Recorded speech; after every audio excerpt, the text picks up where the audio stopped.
Welcome to Martin UFC. LiveWatch Red Devil mode. But views match react. 20 times old United Road. Love Man United. The Saturn of dreams. Glory, glory, glory. Man United. Red Devil mode. Global Mancunians. Red family. The time is Ike Join. MUFC. Global community. Like and subscribe. Only on Park MUFC, man. Only on Park MUFC. Global Hub MUFC. Only on Park MUFC, man. Welcome to Martin MUFC. LiveWatch Red Devil mode. But views match react. 20 times old United Road. Love Man United. The Saturn of dreams. Glory, glory, glory. Man United. Red Devil mode. Global Mancunians. Red family. The time is Ike Join. MUFC. Global community. Like and subscribe. Only on Park MUFC, man. Only on Park MUFC. Global Hub MUFC. Only on Park MUFC, man.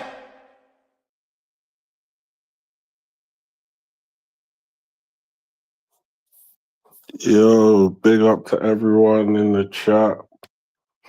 You know, at the moment, Mark couldn't be here, so I'm playing a sub role, you could say. We're just warming up for the game. Let's see what's going on. Let's see what we got going on right here.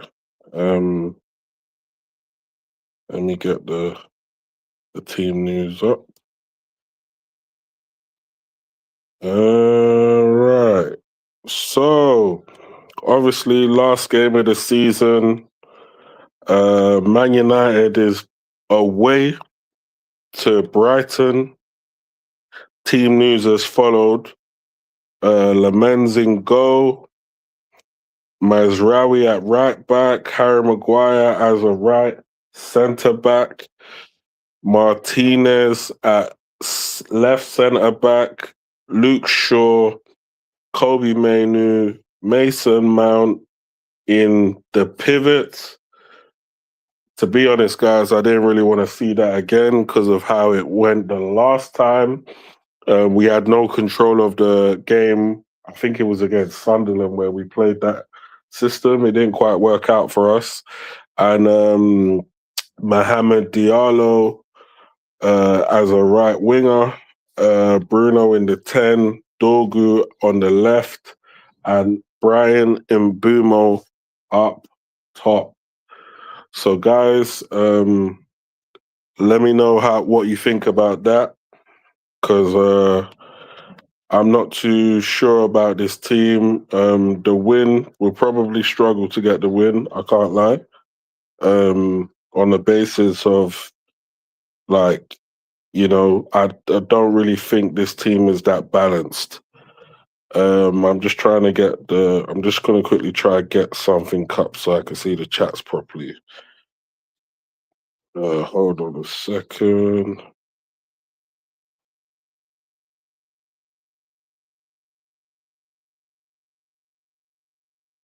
So how's everyone feeling today? You know, everyone must be feeling good. You know, last game of the season, Bruno's assist record. Do you think we're going to get the assist record? What's your thoughts and feelings? Meanwhile, you're doing that, I'm trying to get the chat up just to see who's here. Okay, not too many people here, just waiting for the people to come in. I'm going to quickly like the stream as per usual. I'm going to try and get the match up quickly. Should be in my favorites, actually. So on TNT Sport. It's probably going to be on the clubs.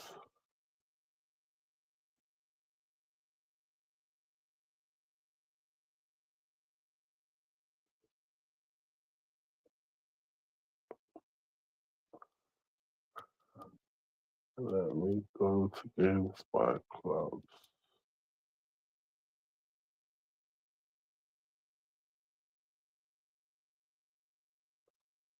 Just quickly looking for the games, guys. Looking for our game, the most important game, more important than anyone else's game.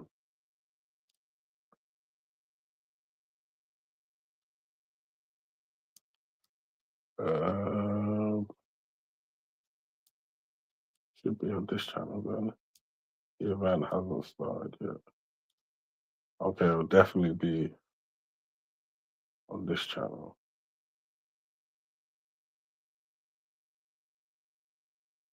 Alright.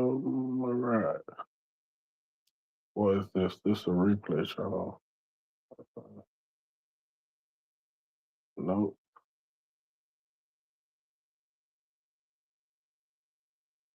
Nope.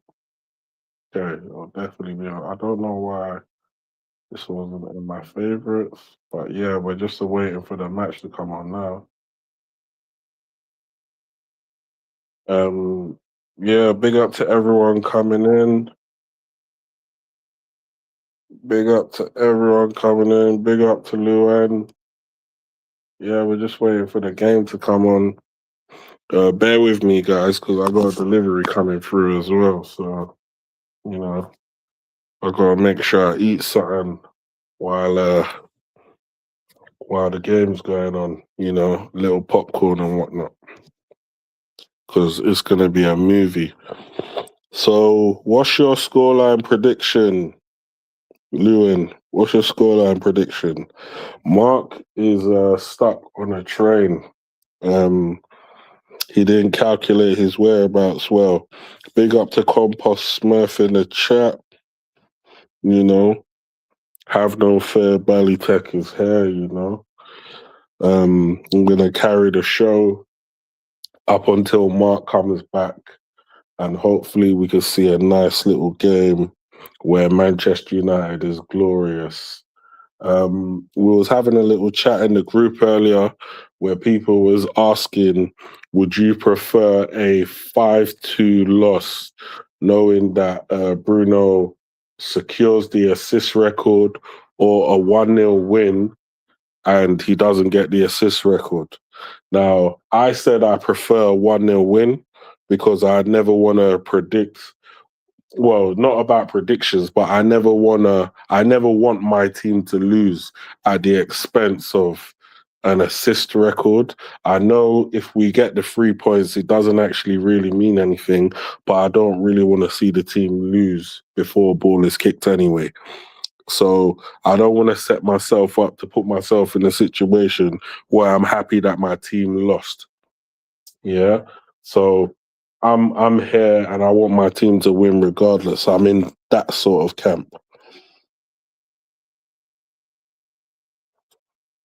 So yeah, big up to everyone in the chat coming in.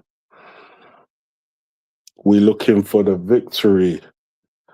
Obviously, I don't think we've gone with the strongest 11 that we could have put out. Casemiro is missing, Dallo is missing, and Cunha is on the bench. Yeah, we're just going to try and do a thing. I think somebody like an Aiden Heaven probably deserved to maybe get some minutes today, but unfortunately that weren't to be the case. But hopefully we can... Wait, I will bring the chat up. Okay, cool. Yeah, hopefully we'll still do what we got to do. Yeah, obviously we want Man United to win, Carrick to go out on a bang, and then he can start planning for next season. Who's looking forward to next season? Is there any particular players that you want us to bring into the club? I know Luan will probably want us to bring back Rashford, but that's not going to happen, you know, unfortunately. He did have a pretty decent season at Barcelona, and it looks like Barcelona will most probably trigger the buy clause They might haggle a little bit, but I expect him to remain in Spain because it's a no-brainer for probably his camp and Barcelona's camp, you know? He scored a beautiful goal against Real Madrid. And I did tell a few doubters and a few naysayers that he would be able to perform to a standard that will allow Barcelona to want to trigger his release clause. And I think they will. I really do. I think they will. I think he'll end up at Barcelona, and I think he'll continue to give a good account of himself while he's over there. Bruno should get the record. We can't go lower. We can't go lower than we are. Yeah, we do need Bruno to, get the record. And I hope he can do it without the expense of the team losing. Unfortunately, we're in a funny, tricky situation where Brighton have something to play for, and we don't have anything to play for. We are essentially on the beach with a weakened team, and we're playing against a team that can if they win, they can end up in Europe. So, we got the odds stacked against us.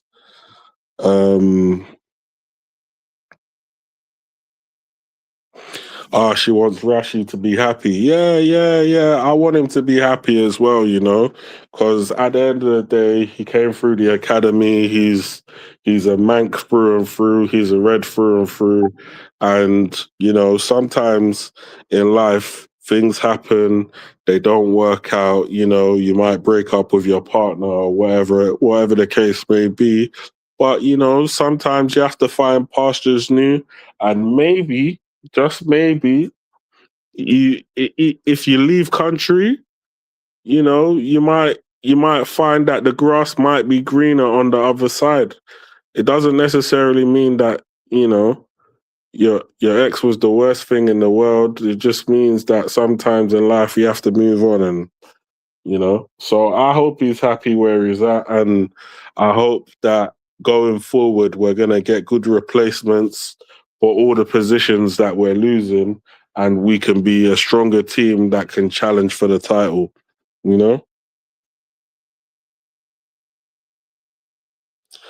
Yeah. Tottenham, it's a very stressful time for Tottenham, This is a team that won the Europa League at our expense, and this is a team that you would have thought would have done better this season, and they end up doing worse, They end up looking worse than us.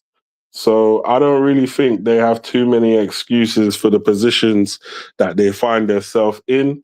It looks like a lot of their players can't be trusted.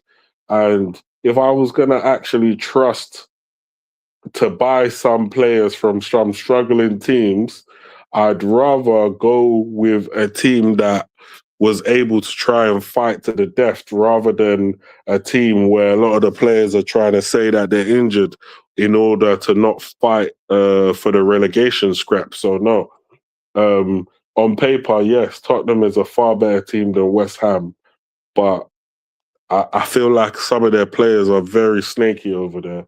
They built a big new stadium. They invested in a lot of players. They bought a player that Man United was kind of interested in, and people were like, "Oh my God, if we don't get this player, then Man United's not a serious club." And lo and behold, this guy has been at Tottenham for all of last season and this season. Well, he came in January, and he's not really done anything for them. So, yeah, I mean, Tottenham definitely going to be stressed. But yeah, it's all about Man United versus Brighton right now. The this is our last game of the season. Who's getting the new home kit or the new away kit? Any of you lot interested in the new kit or the new design?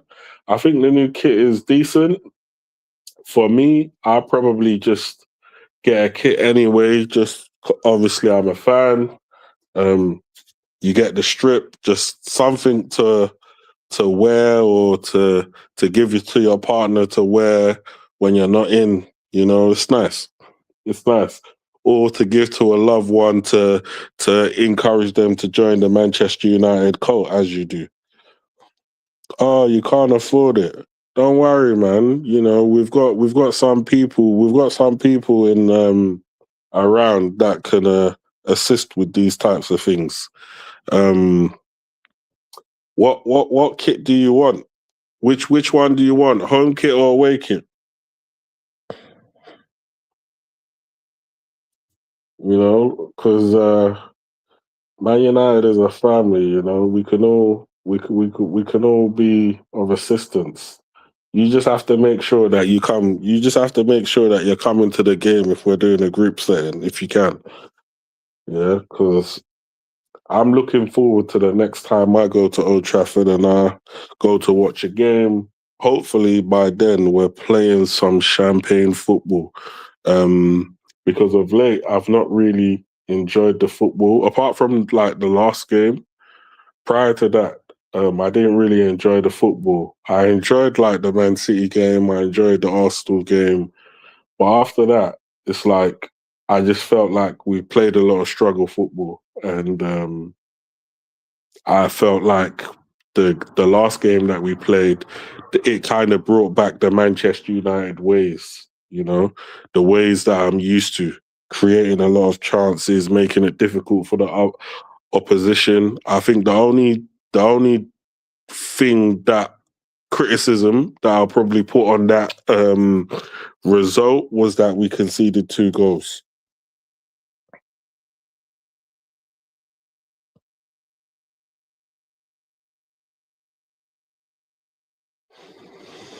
Yeah, definitely. Yeah, yeah. Why not? Why not? Like like let's get this Man United home kit, Man United red, you know. And yeah, when I'm getting my kit, I'll definitely get your kit. We'll sort that out. We'll sort that out.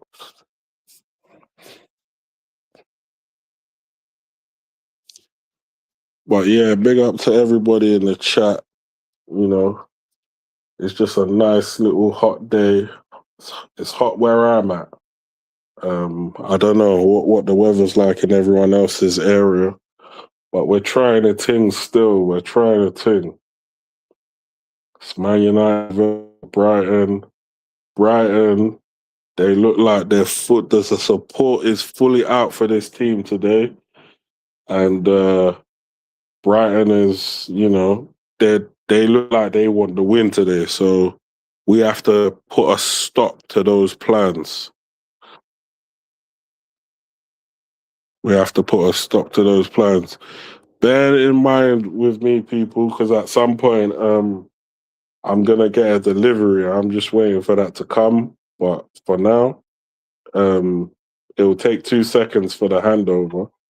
But for now, I'm just waiting for the delivery. But yeah, let's obviously enjoy the game.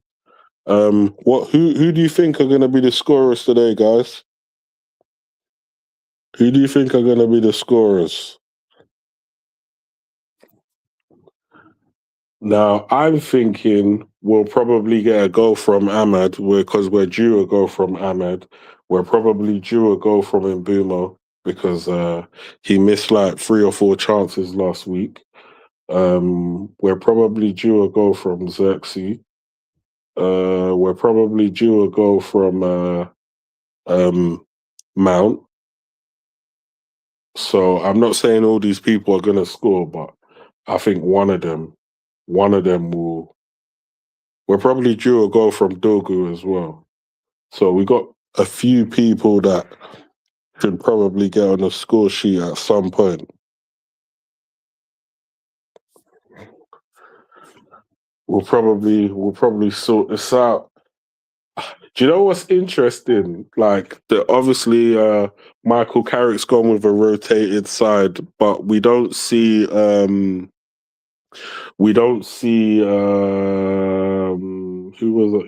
was I thinking of? Ugarte. We don't see Ugarte making an appearance today. So I think that tells me that his career is all but done here. But another interesting thing is that we had a certain player that, hold on, guys, just going to get this delivery.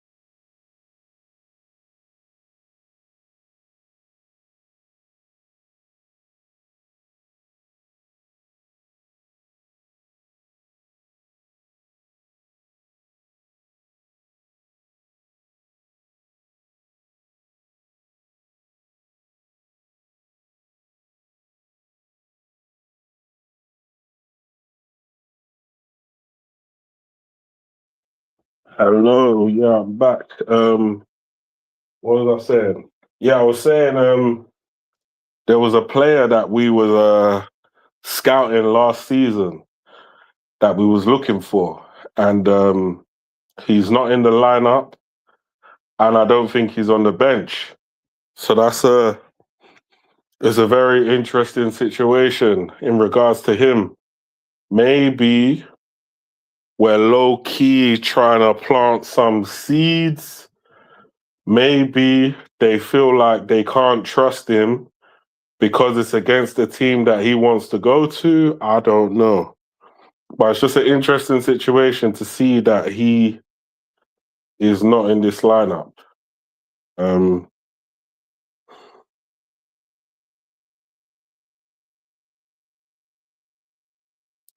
Big up to Luan. He's amongst the substitutes. Okay, he's on the bench. Yeah, so he's on the bench. He's not starting the game. So he'll probably give a good 45.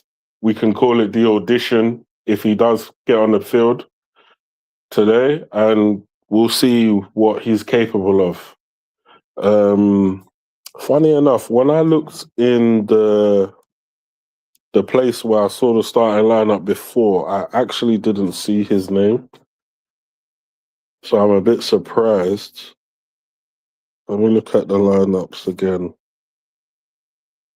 just to see if my mind wasn't going crazy when I saw that it wasn't. Right, so looking in the lineup again.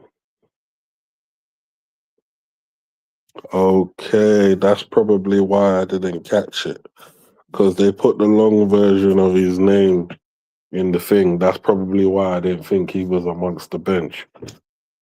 But yeah, this will be an interesting game, lads and ladies. It'll be an interesting game.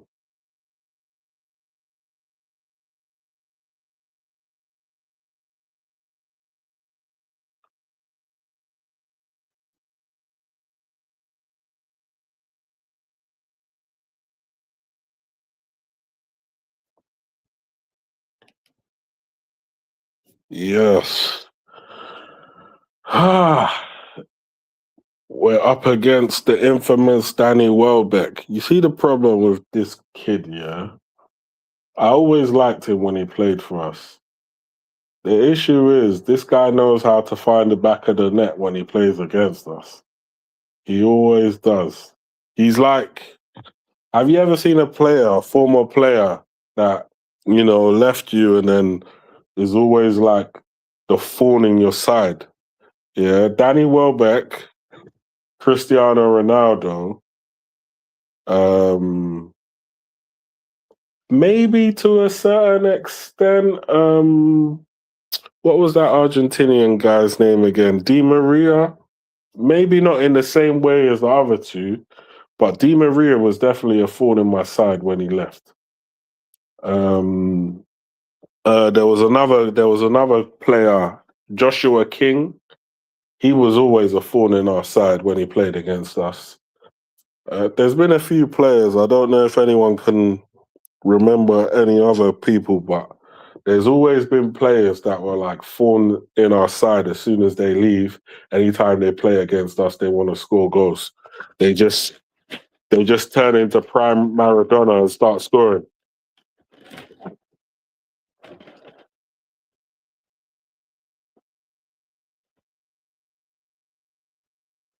Yeah, Danny Welbeck has always been a problem. But is there any players apart from like Carlos Baleba? Is there any players in this Brighton team that you would take? Because they have is it Catalogu? Um, I think he's Greek. I think that guy is a good player. Actually, I think he might be Turkish. Sorry, I would have to check. But I think he's a good player. I think who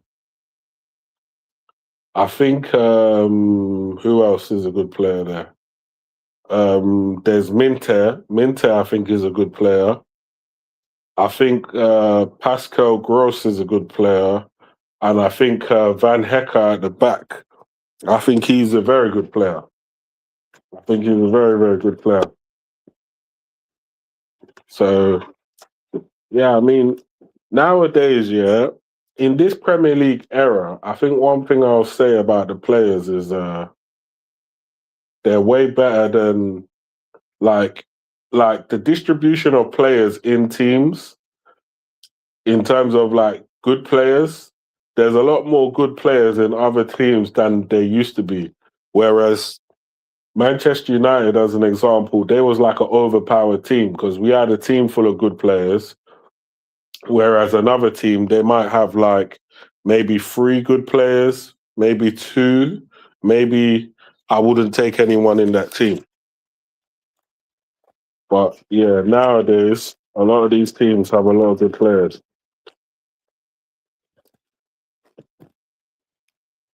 But yeah, obviously the game's underway. I might be slightly behind some of you. I'm probably like almost 3 minutes in. And yeah, the teams are just kind of getting a feel out of what's going on from what I can see. Brighton just playing the ball around the back, trying to be very safe. They go with the long ball out towards Shaw, throwing, Man United throwing.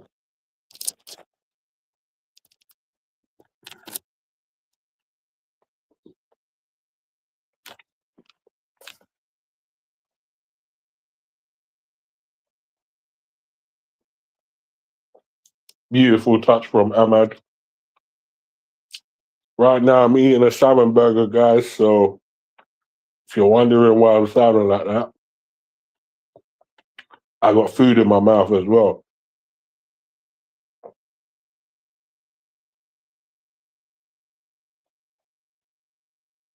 Foul on Mason Mount.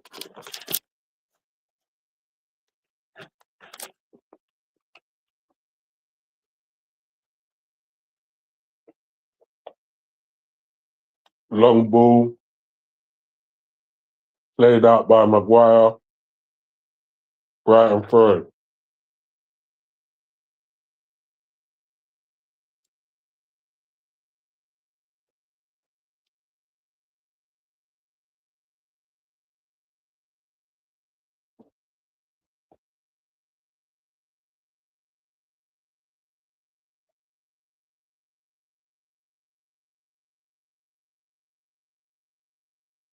Maguire's bringing the ball forward.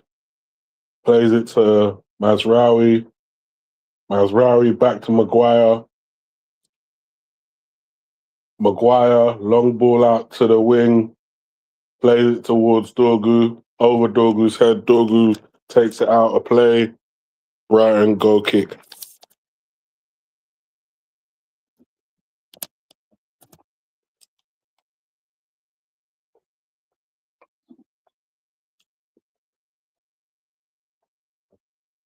Dogu come back with the long dreads.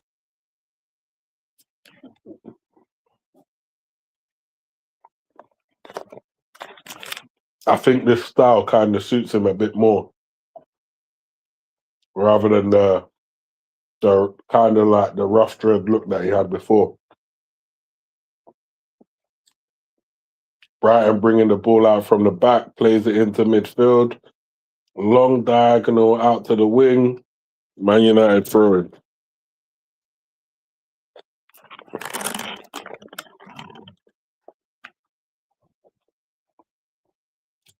Mazraoui to take the throw in.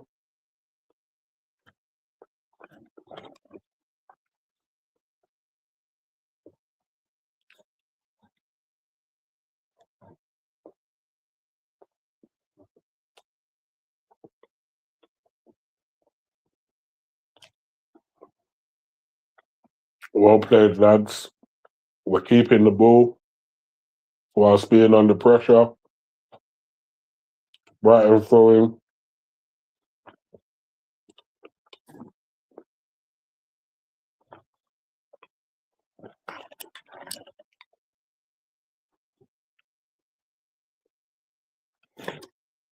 I'm eating some overcooked salmon burger.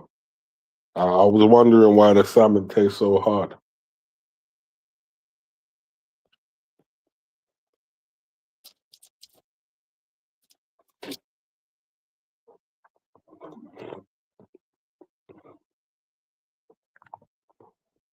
Obviously, big up to everyone in the chat though, and any newcomers in, smash a like.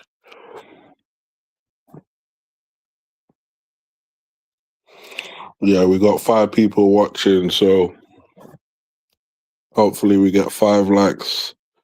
Yeah, we got 5 likes. That's cool. 7 people watching now. Big up to everyone coming in. It's Man United versus Brighton. Man United are trying a thing right now.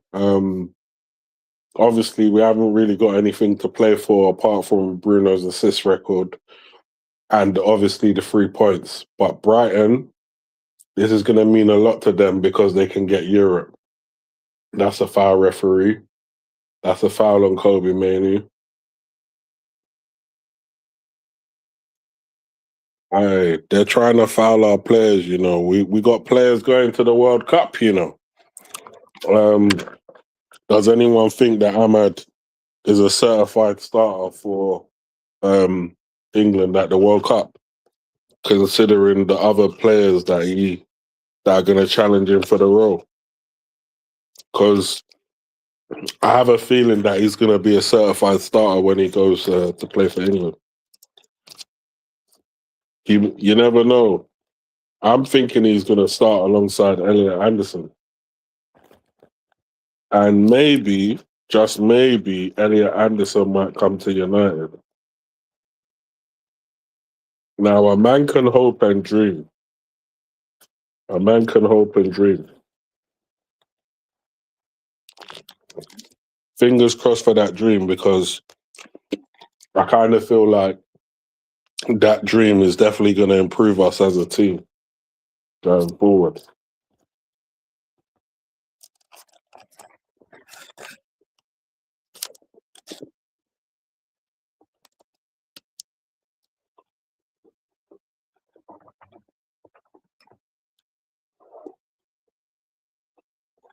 Right, and just playing out from the back.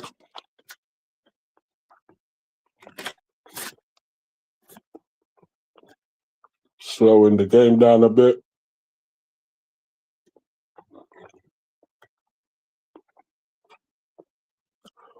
Manchester United not really trying to exert any real energy with the pressing. Brighton on the attack. Man United win the ball back. Man United now are going to play the ball out from the back, because I think, like I said to you guys before, I think we're on the beach. It's Brighton that have to come and break us down.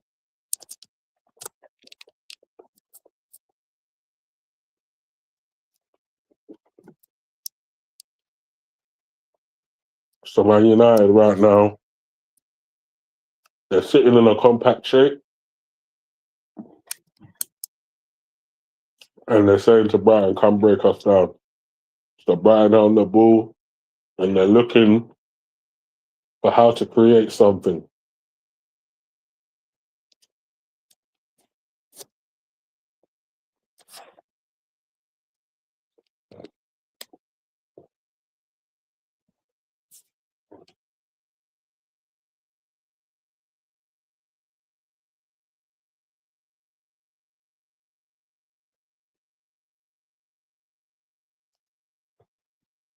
So far, it's only really Brighton that is pushing.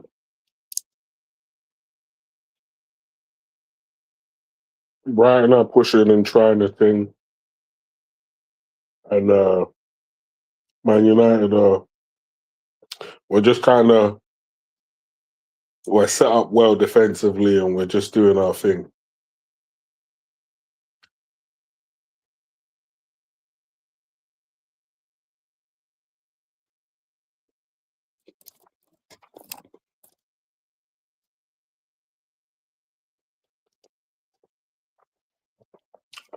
Funny thing is, yeah, as an implication to this game, if we lose, it has a direct implication on Chelsea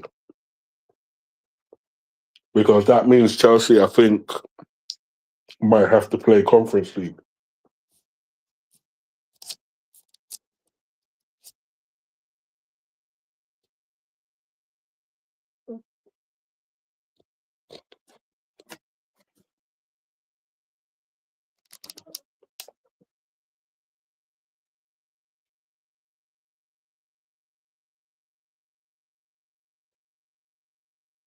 Shot from Brighton.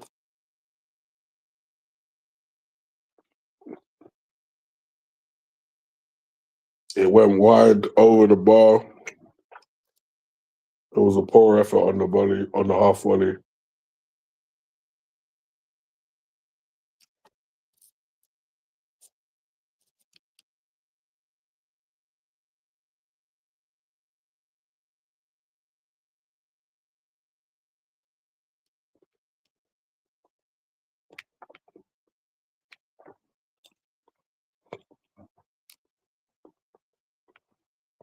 Long kick from Lemens. Brighton get the ball back.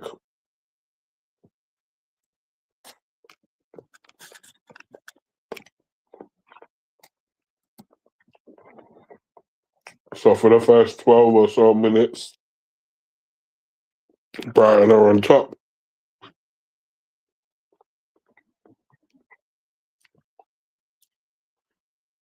Like I said to you guys, like obviously it's Manchester United. We do expect effort, but because we haven't got anything to play for, there's no point in forcing these guys to put their body on the line.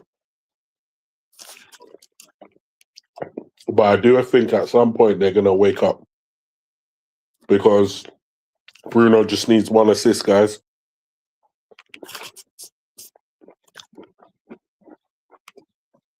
One assist to make history.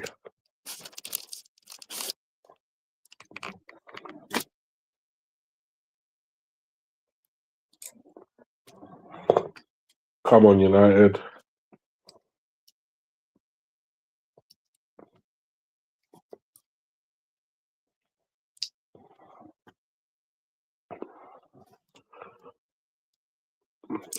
James Milner, that guy just keeps going on and on and on.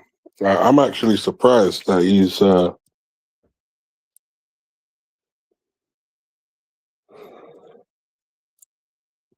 yeah, it's a very slow start. I don't know if I kind of half expected that the game will start slow. Yeah, I kind of half expected this. Man United, we haven't got that where the boys are on the beach. We ain't really got much to play for, so it is what it is in that sense.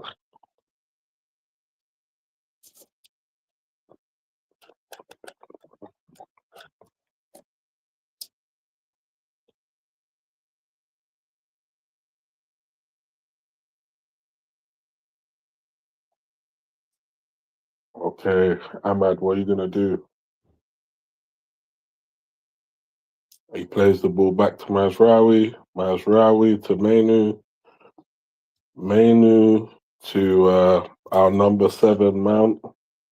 Mount diagonal switch to Shaw. Shaw can't control it. It's going out of play.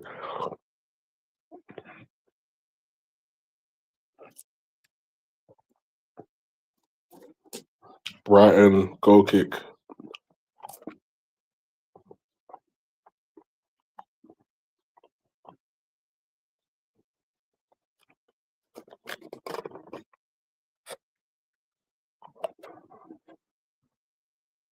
Brighton playing the ball out from the back.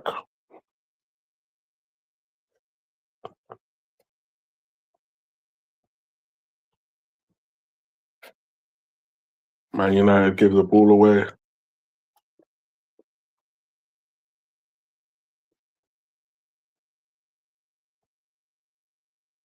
I mean, I won't feel any sort of disappointment if we do lose this game.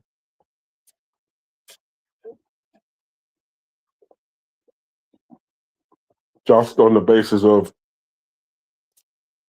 it's not that important.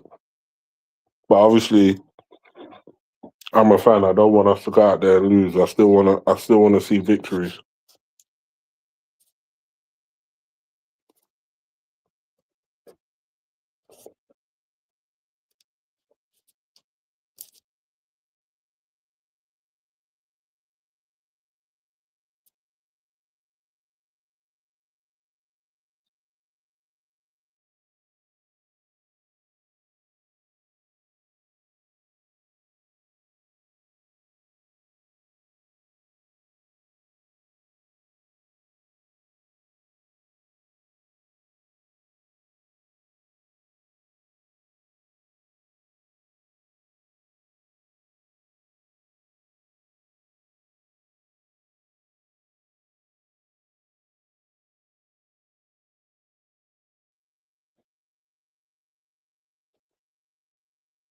Man United on the ball now. Dogu. Manu. Mount. Dallo. Mount. Saved by the Brighton keeper. Stopped the cross from coming in. It wasn't a good cross by Mount, to be fair. Mount should be doing better. You know, he does have the number 7 on his back. You know, some real legends have worn that number over the years.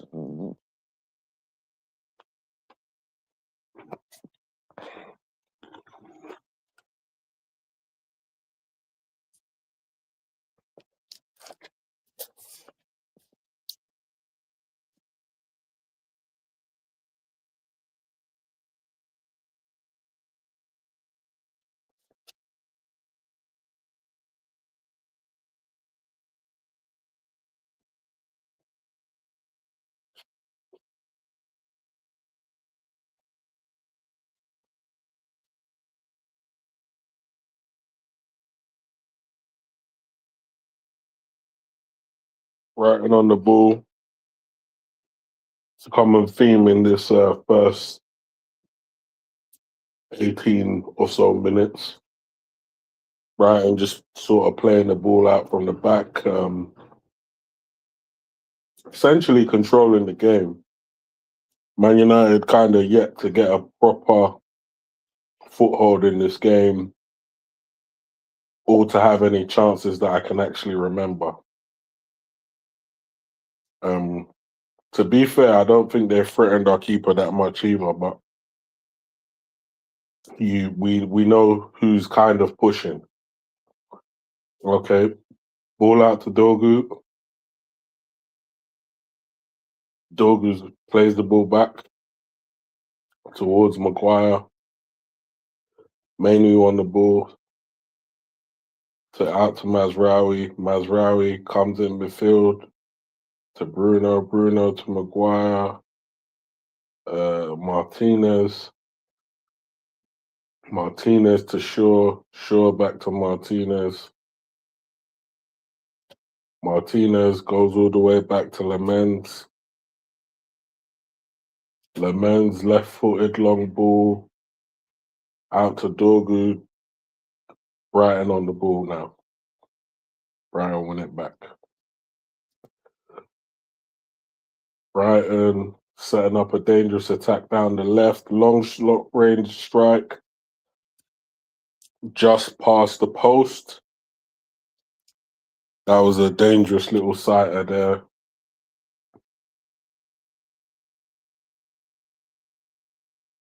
Yeah, on another day, that would have caused the keeper far more problems. On another day.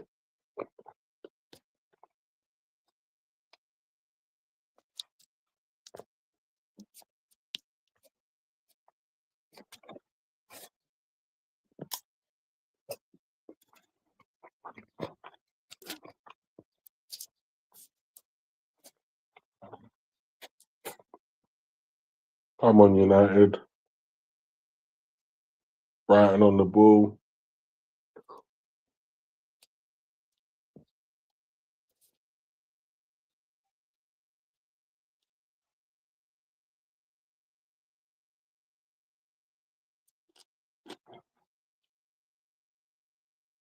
Come on, Brighton.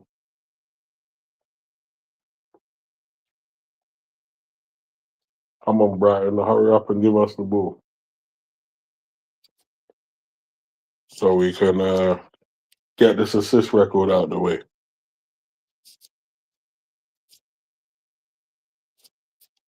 Maybe it could be a thing where maybe we have a tame first half and then maybe like the last 20, 30 minutes of the game, we just go for it.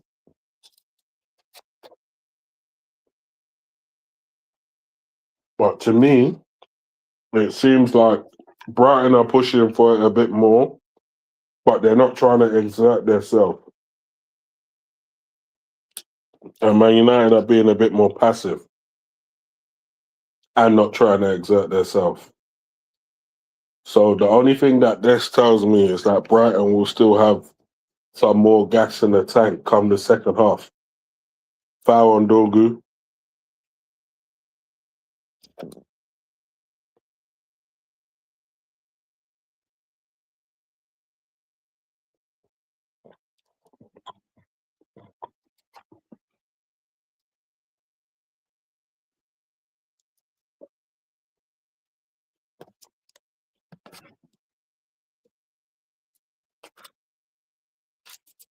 Man like Michael Carrick.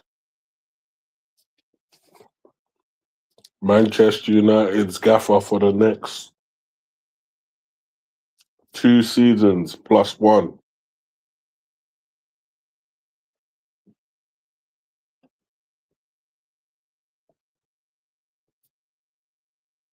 Barring catastrophic results.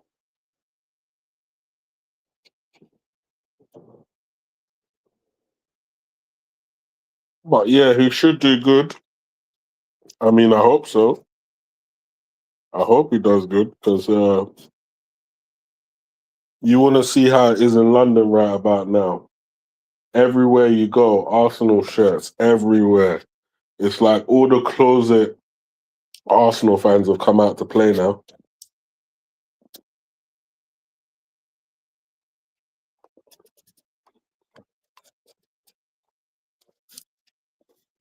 I've even heard a few Man United fans saying that they're going to go to the parade. I certainly will not. You couldn't pay me to go there.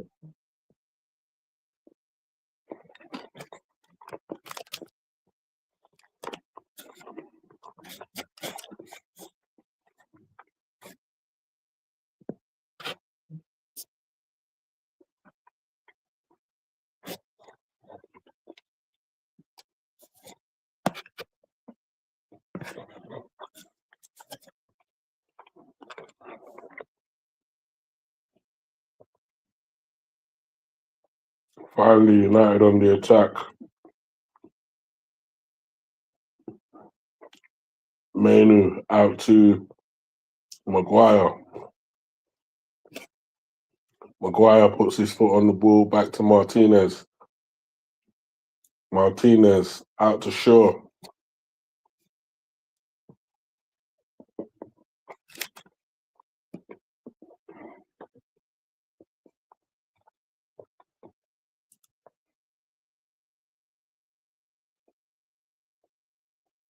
Mount on the ball.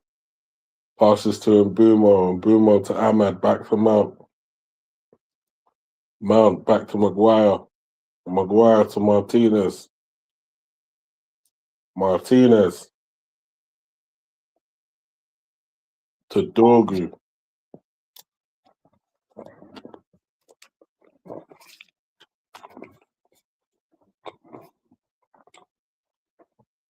Dorgu dilly-dallies a little bit and loses the ball out for Man United throwing.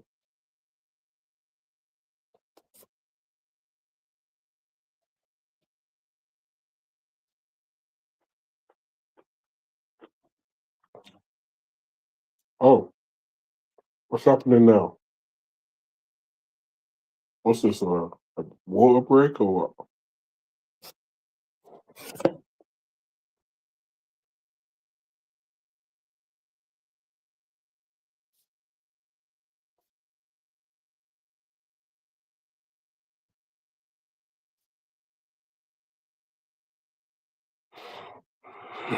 Do you know what? When I think about how hot it is right now, that World Cup is going to be a difficult situation because, believe it or not, I know some of us will remember what it's like to play football in the summer. That's like the hardest time to play because the sun just, like, at first you're all right, but then the longer the game goes on, the sun just starts draining 2x of your energy. 2 to 3x.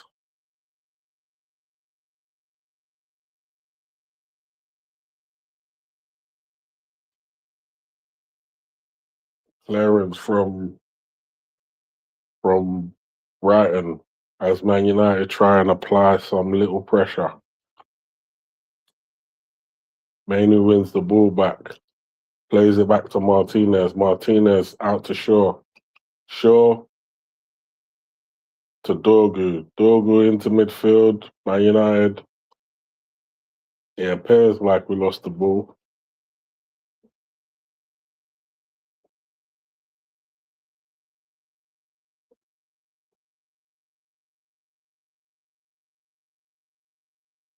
Long ball out from Brighton goalkeeper.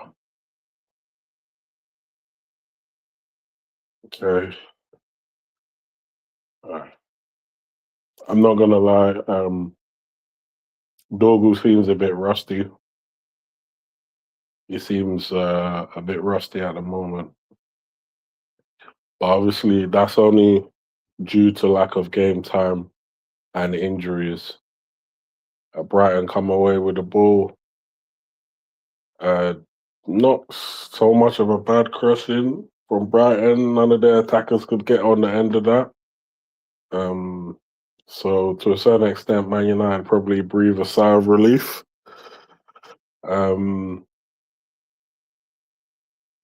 Yeah, that on another day that could have been a dangerous one. Maybe we got let off there with that one.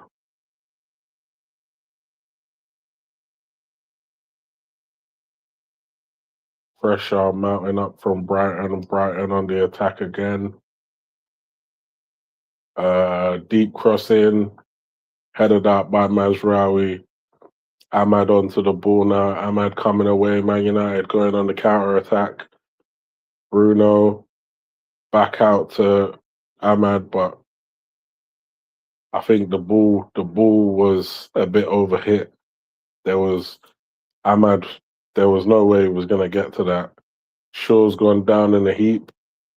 I don't know what happened to him. It looked like an awkward. Is it awkward landing or you get hit in his balls? I'm not quite sure.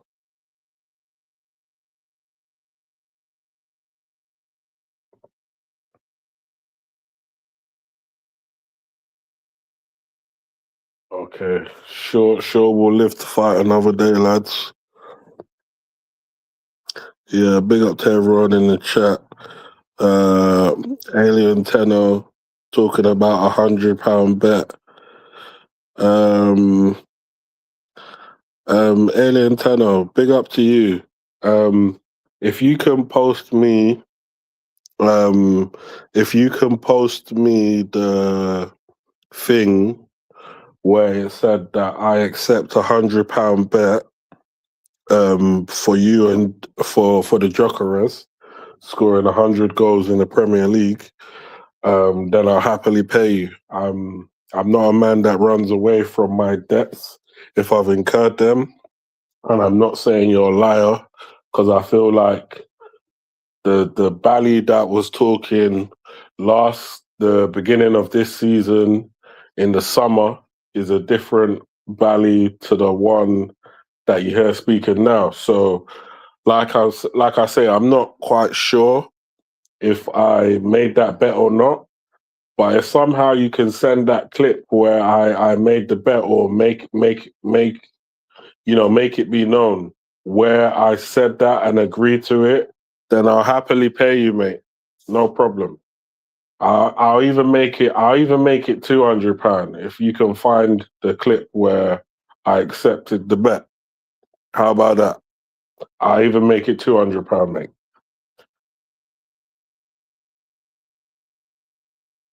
But yeah, big up to everyone in the chat coming in. Manchester United just on the counter, and Bumo picks up the ball on the wing. He's driving towards the centre back. He went with the outside of the boot cross, but it's gone out for a corner.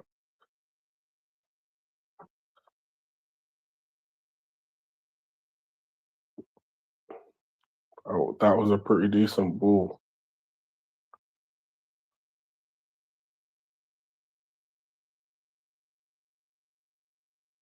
Chat saying that Man United have scored. Manchester United have scored. I haven't seen it yet, lads, because I'm behind. I'm behind everyone, so bear with me. Man United about to take a corner. We've got everyone in the box. Cameras particularly focused on Maguire. Bruno is going up to take it.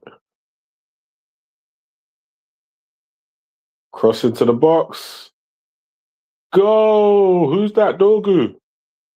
Sir Ballon Dogu. 1-0 to United.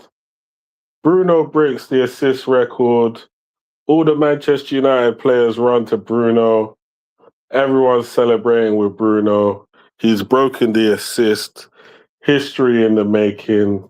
Done it with 1 game to go. Glory, glory, Manchester United, and the Reds were back in the building. Yeah? The King Reds are back in the building. Sir Dogu, back from a long layoff. Yeah? He's been getting microwave minutes. And now he's starting a game, and he's repaid us back. He's repaid us with a beautiful goal. You know, he breaks free from his man to nod header home. I'm not quite sure what I think his name is Verbruggen. I'm not quite sure what he was doing there. He must have been seeing stars when he saw the young Dane flying towards the ball in the air and connecting to help Bruno get his 21st assist in the Premier League. Most assists in Premier League history in 1 season. So yes, this guy deserves a lot of respect. Respect Bruno. I don't want to hear no more slander ever from our supporters, because some of the slander that I've heard over the years, I'm actually shocked. Like, some of these people, are you Man United fans or are you fans of individual players? Like, you can't have a guy that's done as much as he's done for us, but yet he's the source of all your anger, you know? But yeah, big up to everyone who still believed that, we had a real good player on our hands and that Saudi Arabian oil money wasn't worth it. Hey, unlucky. Man United, since we scored the goal, we've looked more positive than we was looking before. I feel like that goal has given the team a new burst of energy, and now maybe some other guys will want to score even more goals. So whoever's not really had the greatest of seasons, maybe it's their time to shine and step up and put something put something in the manager's head for next season. Pardon me. But yes, Le Mans on the ball now. He looks like he's going long. He's gonna go long. He rolls it across the ground to Bruno. Back to Le Mans. Le Mans takes a touch out of his feet. Long ball towards who's that? Ahmad. Long ball towards Ahmad. But Brighton win it back. Man United win it back again now. Unlucky, out of play. Brighton throw on. Brighton throw on.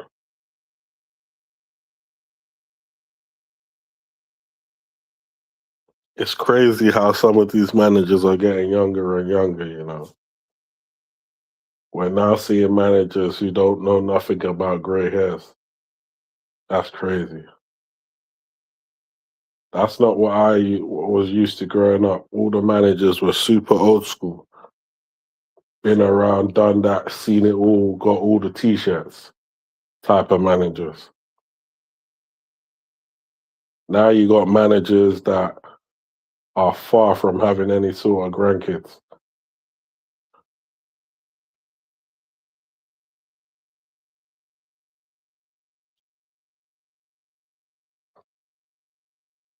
But to be honest, I ain't mad at it. If it's the time to have like bring the manager age down, that might even not necessarily be a bad thing in football. But the only thing with that is it just means that football, it might be hard to have a definitive best manager because their age ranges are all similar.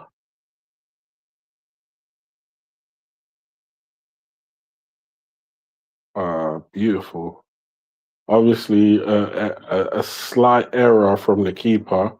It was fortunate enough because there was like a ricochet off the crossbar when it hit the crossbar, the underside of the crossbar, and it went in. But yeah, beautiful, beautiful goal from Dorgu.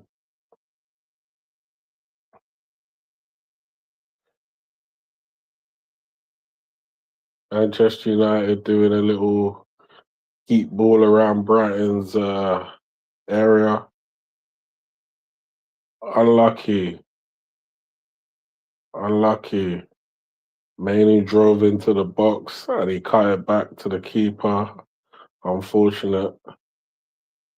But Man United showing a bit more, far more attack intent that they did from the first 25 minutes or so of this game. Now it looks like United are trying to get a little foothold in this half. Um, Certainly, how they're playing now is probably night and day to how they started this first half. Um, but Brighton, like I say, they're the ones who actually need to win this game. Manchester United don't really have to win this game, so Brighton, obviously, they're still showing that there's some sort of force and they still got things to play for at the moment.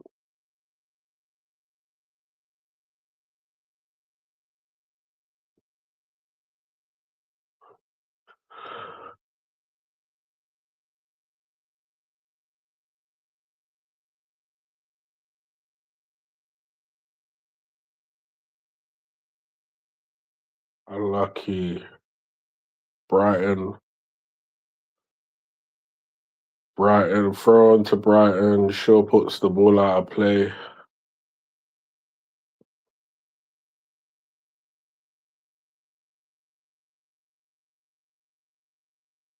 Man United trying to get out of their half, but Brighton are forcing the issue. Brighton crossing to the box. Unlucky.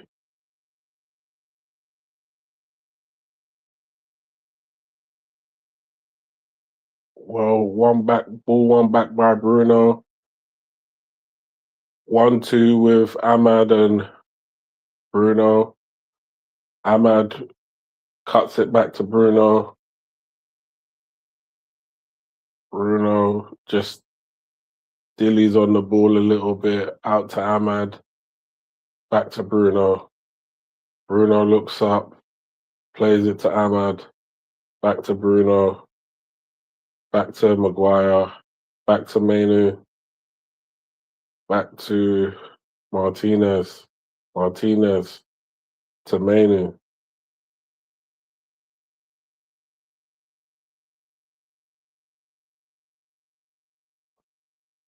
Martinez. Mainu let it go. Out to Bruno. Then to Mbeumo, who passes it to Ahmad.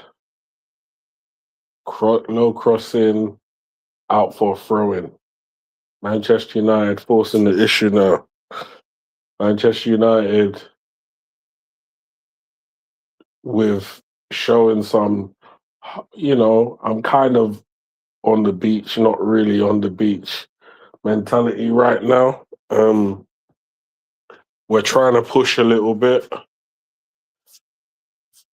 We're trying to show that we're in this game as well a bit.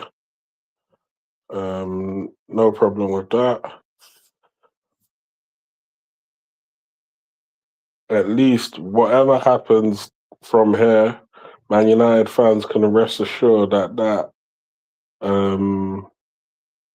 goal has helped Bruno break the assist record.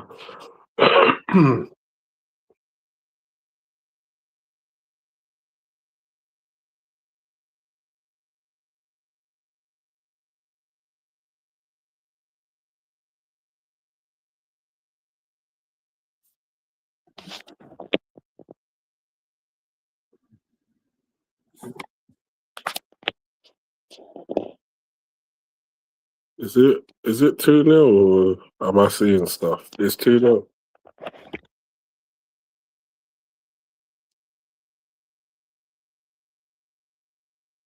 Hello. Brian and Bumo. What did I tell you guys? I told you that Brian and Bumo owes us another goal. And it's a good thing that he got on a score sheet.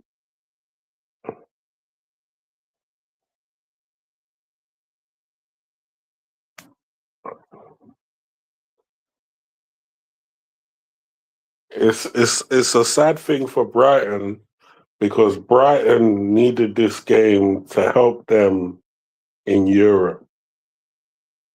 Good feet from Ahmad. Good 1-2. Plays across the box, across the face of the box. Good 1-2 with Mount. Across the face of the box to Mbeumo. Mbeumo there for the tap-in. It's beautiful. I like the way Mbeumo ghosted in behind the defender when the ball was coming in, and it was a good tap-in.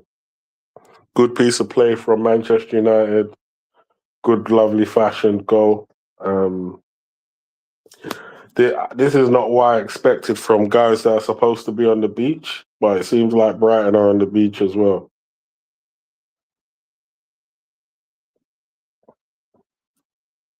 Seems like we come to the seaside, yeah, where we've come to the seaside town, and the seasiders are playing as though they're on the beach now. That they ain't got nothing to play for like United. It's a sad situation for them because they could have been in the Europa League had they won this match. I'm not saying they ain't gonna win this match, but it's 2-0 now. If it turns into 3, they can forget about it. They can forget about it. So it looks like Man United have. I just had a feeling from after that first goal, and I saw the way the team was playing. I just felt like Man United had smelt blood, and they were continuing to move like, yep, this blood is real. It's real blood. So now we're moving like sharks. You know, we've shown shark-like tendencies by bringing it to 2-0, and the half is about to be over. First half's about to be over. The players need to regroup. Yeah, as I say, if I'm just to assess this game, what I've seen so far, we came out the block slow for the first 25 minutes.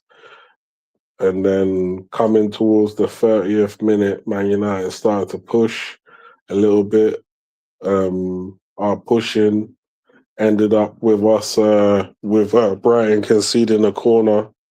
Dorgu scored off the corner. I believe that was our first corner. Dorgu scored off it. And then a nice little tidy combination in and around the box between Mazraoui, Mount, and Ahmad. Left Ahmad producing the final pass towards Mbumo. Mbumo scoring the goal. I haven't seen an assist from Ahmad for God knows how long, so I could say that he also owed us an assist as well. And, Manchester United are 2-0 up against a team that has everything to play for whilst we have nothing to play for. I'm quite happy with the result so far. I'm happy that Bruno got his assist, and I guess as a fan, I'm also on the beach as well. I'm also on the beach.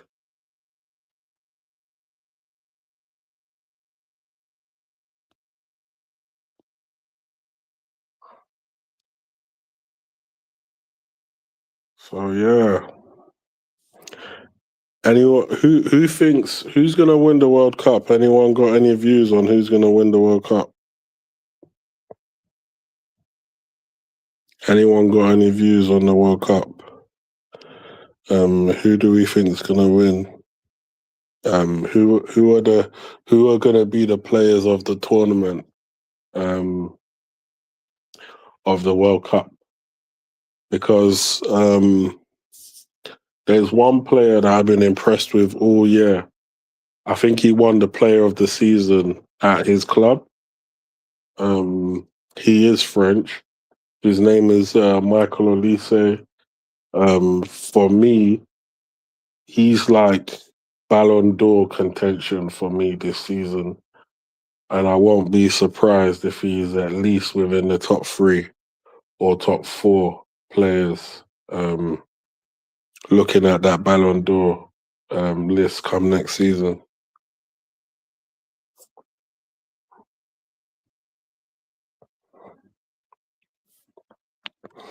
So we're at halftime.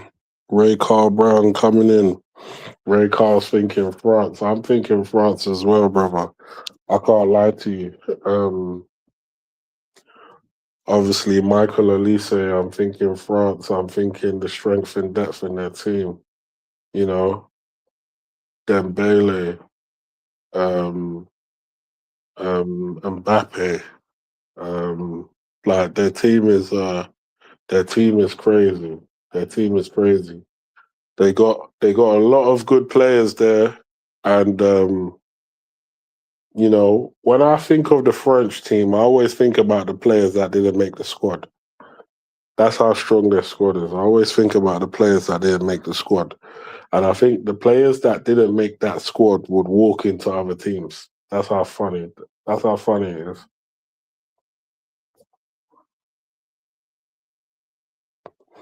But yeah, today it's just Bally Tech for now until Mark gets home. He's having some travel problems at the moment, so it's just Bally just trying to enjoy the last game of the season. Obviously, Bruno's done what he needed to do. Um, we've got Luan, we've got Compost Smurf, we've got Alien Tenno with the bets. Hopefully he can find a bit where I bet him £100. He can find that clip where I bet him that Jokeres will score 20 for £100. Hopefully he can find that, And yeah, Bruno got the assist. You know it. You know it. Yeah, man, like Bruno, doing Bruno things. I'm happy that Bruno has done what he needed to do at the end of the day. And he done it in the first half, because the second half would have had everyone sweating. So now that we really don't have anything to play for, let's go out there and beat them 5-0, please.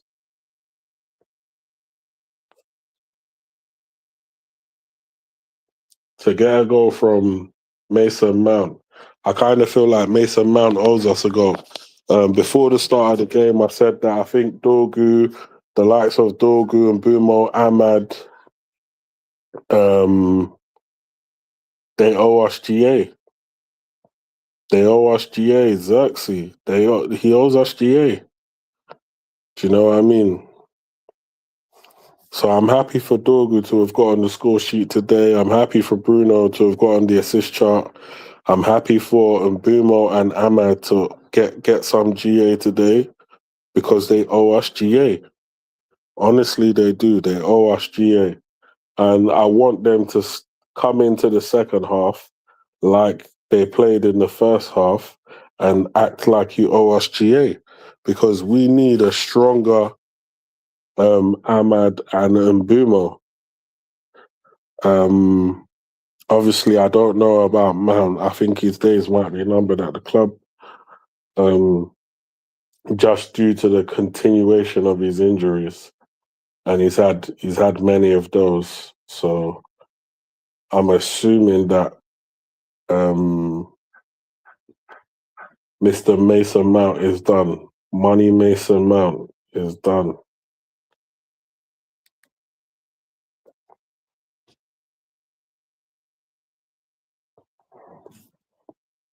And the thing is, yeah, I like the guy under a little bit under Ten Hag and maybe a bit more under Amarin in the start of the season, because obviously he showed that he could be a goal threat when he's fit and he could bring something to the table.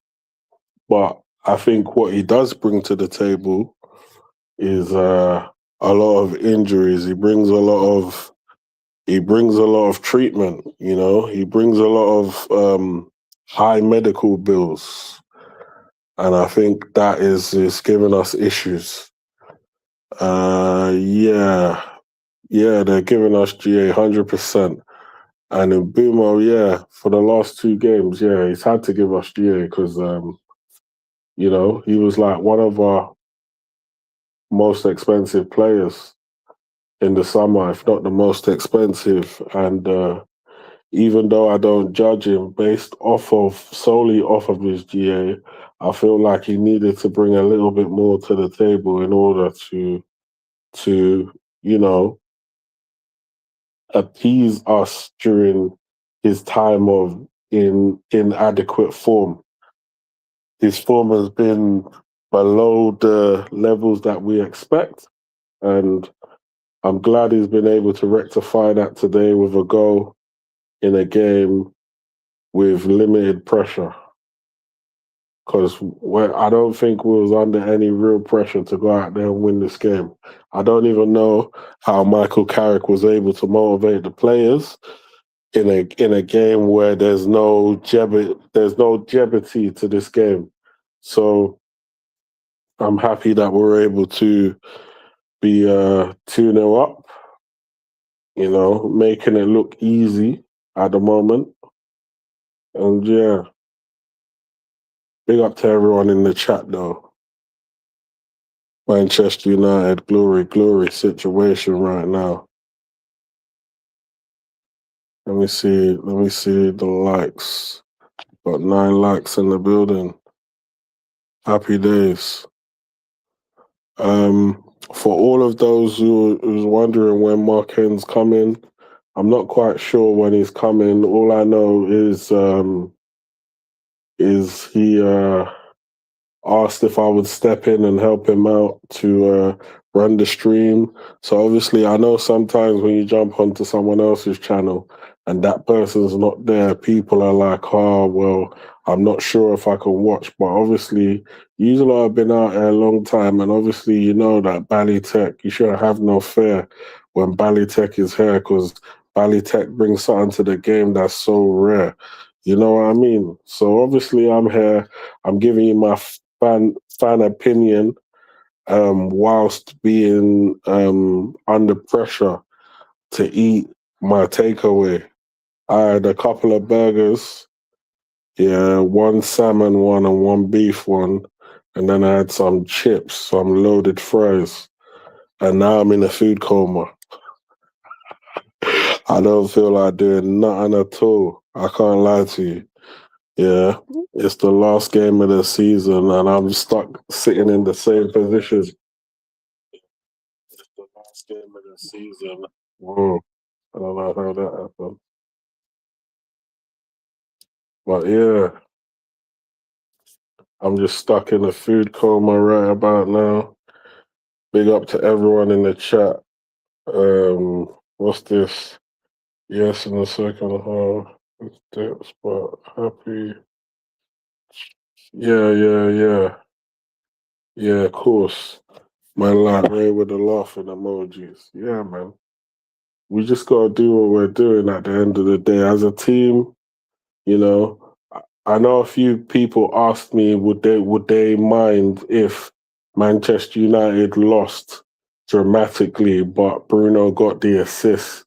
And I said, no, I want the win. Even with or without Bruno, I want the win.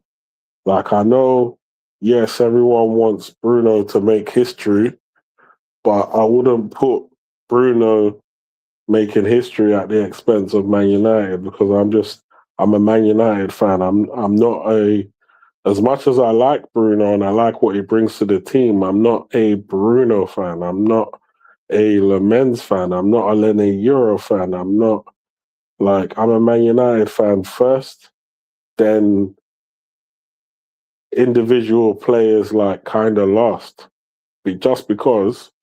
And I think would put the manager ahead of them in terms of the hierarchy, even though Michael Carrick is not my first choice, but I'm just talking about in the order in which I respect the institution that it is Manchester United. There's Man United manager, right?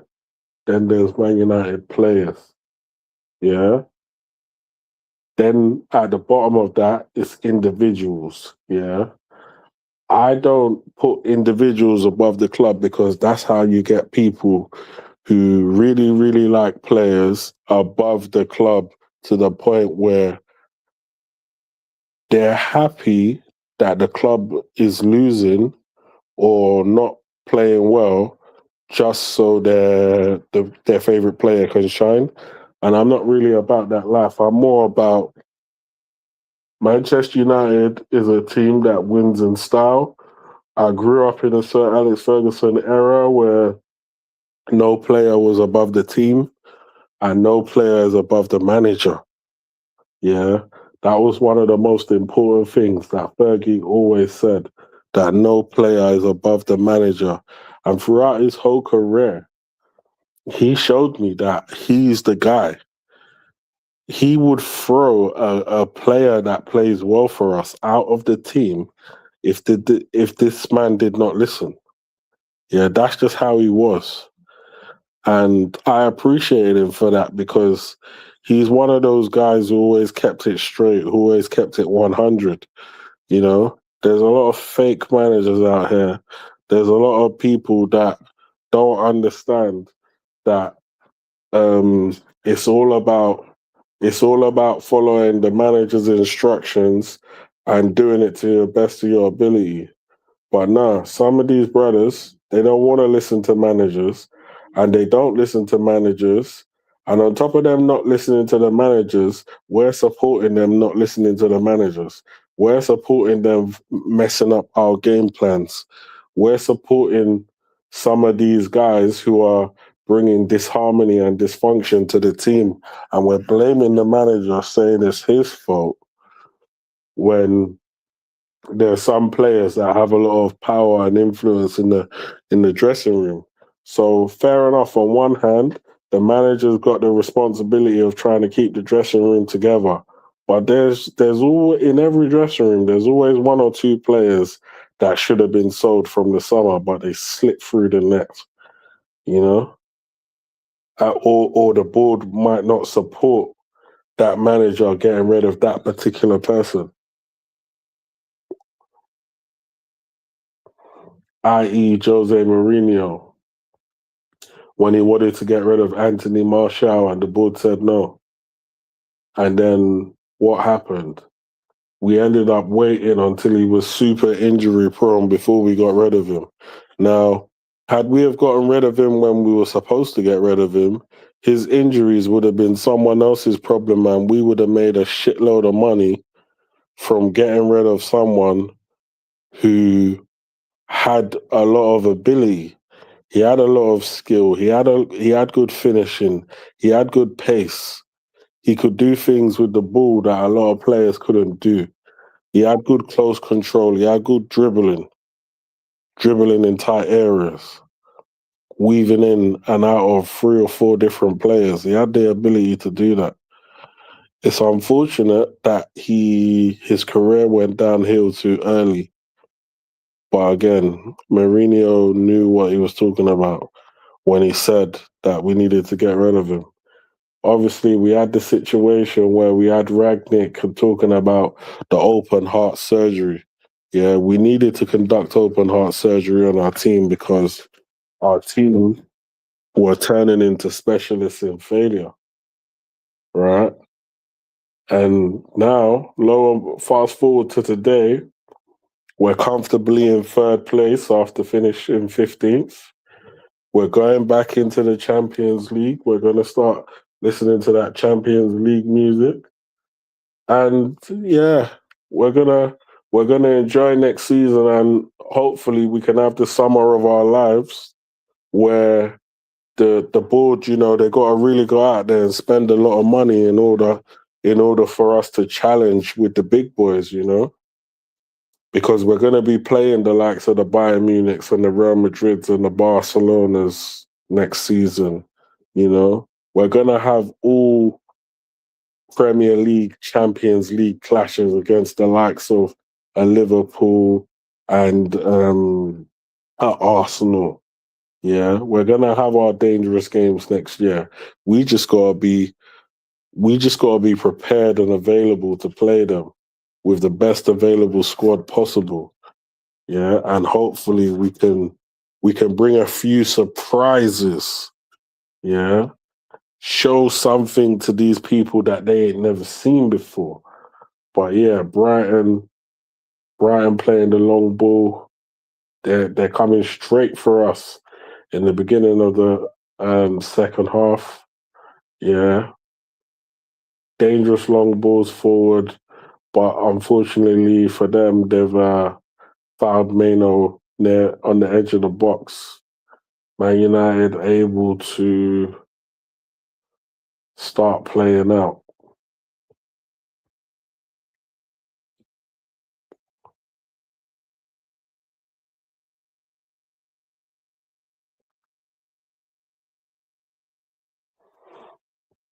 Mr. Welbeck. I slightly do miss that guy as a striker, you know. I remember when he was a youngster. I remember when he first burst onto the scene. I actually thought he was going to grow up and be a lethal striker at Man United, but it weren't meant to be. And then he sort of went to Arsenal and he scored a few goals there, but I won't say it was like some super successful signing for them. But then, you know, he ended up in Brighton and he's just been working on his craft since then. And he's definitely been a thorn in Manchester United's side because anytime we play against them, he seems to turn into prime Neymar.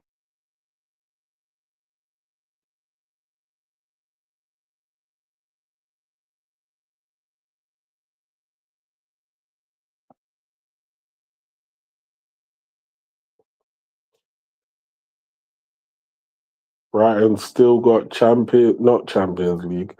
Brighton still got Europa League to play for. And obviously, if they secure all 3 points, that will go a long way to confirming, all but confirming their status in the Europa League if they get the victory today.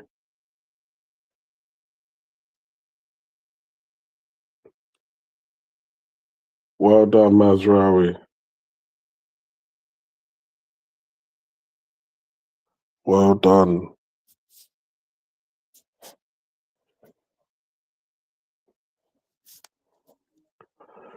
Brighton trying to low-key apply some pressure, flying out the traps in the beginning of the first half. But Man United just showing a certain level of resistance, a certain level of never say die. We're now playing it out from the back. Poor ball from Mbumo, little flicked onto Ahmad, but Ahmad wasn't even there. So it was definitely a misjudgment and an error. Man United coming forward. What a flipping goal. Oh my days, Bruno. Oh my days, Bruno Fernandes. What a goal. That goal was crazy. That goal was crazy. Well, it looks like we're having fun today, guys. Or what's this, offside? What's happening? No, that was onside. That's onside.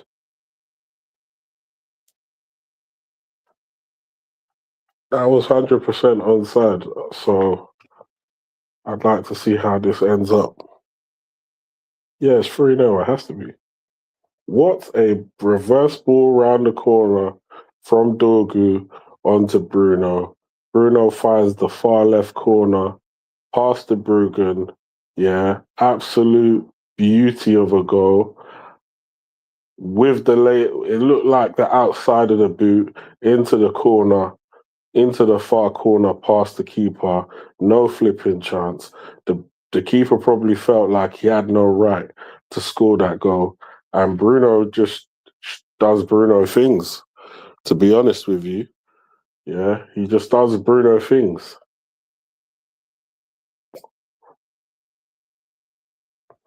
So as it stands now, Bruno is looking like the man of the match and the player of the season. You know? That's what it's looking like to me.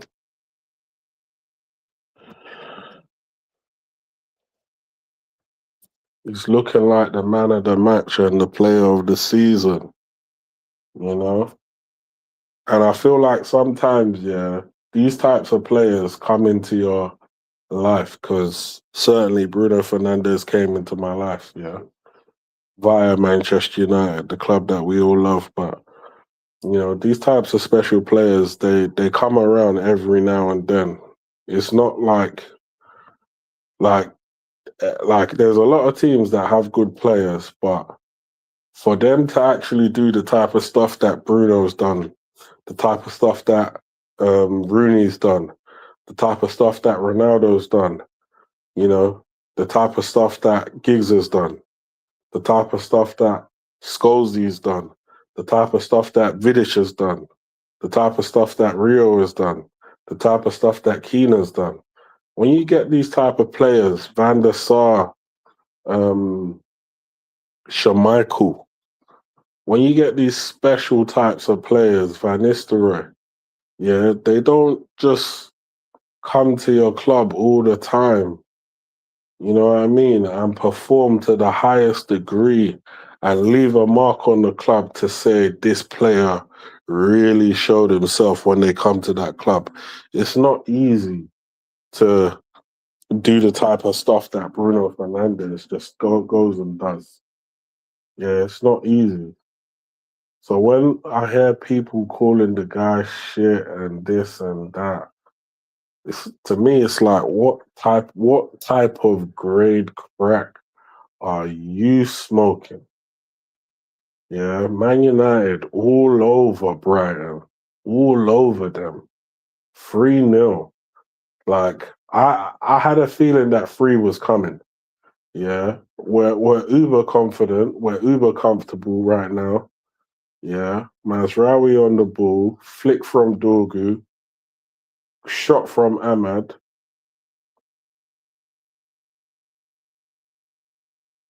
save from the keeper.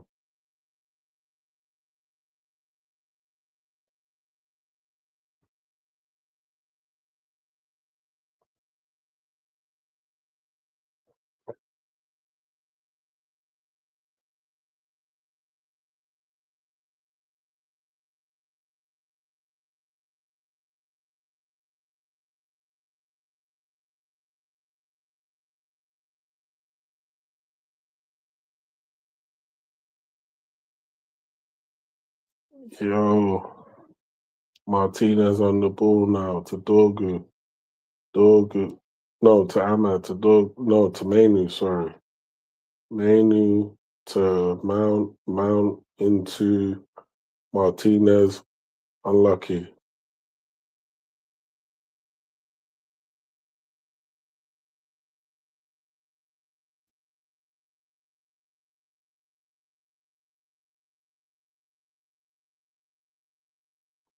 Man United away fans just having a little celebration, just enjoying themselves. Some of them sunburnt, by the way.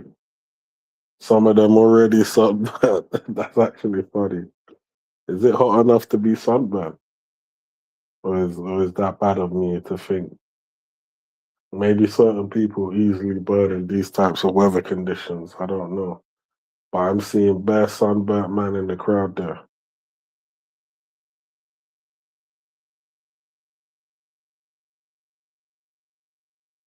Yeah, now obviously everyone's playing with a certain level of confidence now. Everyone's playing with confidence now. That's what I like to see, you know. Big Bad Man United is in town. Big Bad United is in town. Yeah, when we rock up to your place, we're coming for the 3 points. And I like to see it, man. Like, don't get me wrong. I know some people said they might not even watch this game because, you know, we've done everything we needed to do, but why not? Watch the game. The team, they have a duty to entertain. So why not watch the game? Do you know what I mean? Like all of us, I encourage you. If you got the opportunity, try and watch our games. You know, unless you got like some handsome, uber successful rich man trying to take you away from Man United, or you got some 10 out of 10 supermodel looking like babe trying to take you away from Man United. All right, cool. I might make some exceptions, you know. But right now, Man United's on the ball. We're on the ball and we're cooking with intent. We're cooking with intent right about now.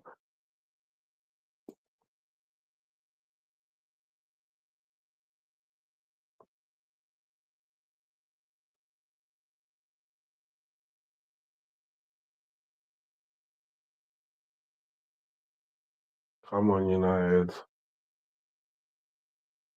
Decent save by the keeper from Dogu's chance. Mainly tries to weave it into the box through a few players. Gets caught on the ball. Keeps it.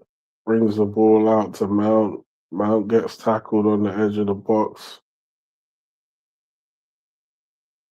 Brighton ball.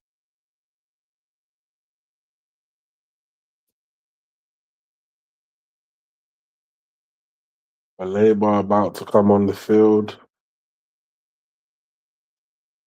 You know, he's coming on when it's 3-0. You know, he's not coming on to now. It's his job now to come and show us why we need to put some cash money behind his name. It's unfortunate that Brighton tried to overprice him before.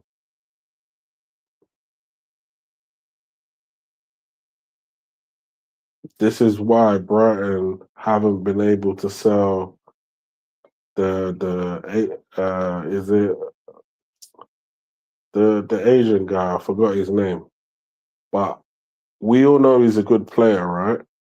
And he had a big move on the cards to a team, and I think they tried to. I think they offered I think it was like 60 million, 50, 60 million, and Brighton rejected it. And then since then, no one ain't come back in for him because they're thinking, so you're trying to say that his value is way higher than that? Like, Brighton, like, let's not try and ruin, because Brighton is a selling club, right? And they're all about the money.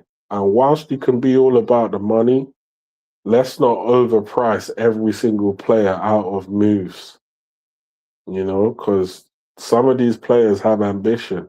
They know that when we're signing up to Brighton, we're just signing up to look good for a period, but ultimately the team is not, yeah, we're gonna win the FA Cup, or yeah, we're gonna win the Champions League or even the Premier League. It's more a case of, yeah, we're just playing well as an individual to get a decent money move. But if you're a selling club, stop trying to hold these players for ransom. Let them go. Free them. Yeah. Free them and let them go to the clubs that they want to play for. Big up to all my Manchester United family in the chat. You know, another day, another victory. You know, another day where my team makes history. You know, Brighton still trying to solve that mystery, but they ain't gonna solve it today, lads. They ain't gonna get no victory. Unlucky Ahmad with the curling shot.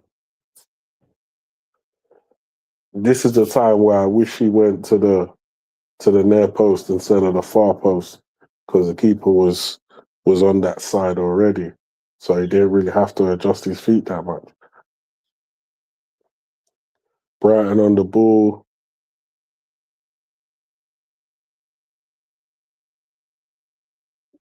Well defended by Luke Shaw. You know, Luke Shaw, he's been he's played pretty much every Premier League game this year, and I think he's made the most appearances of any player this year. So well done to him.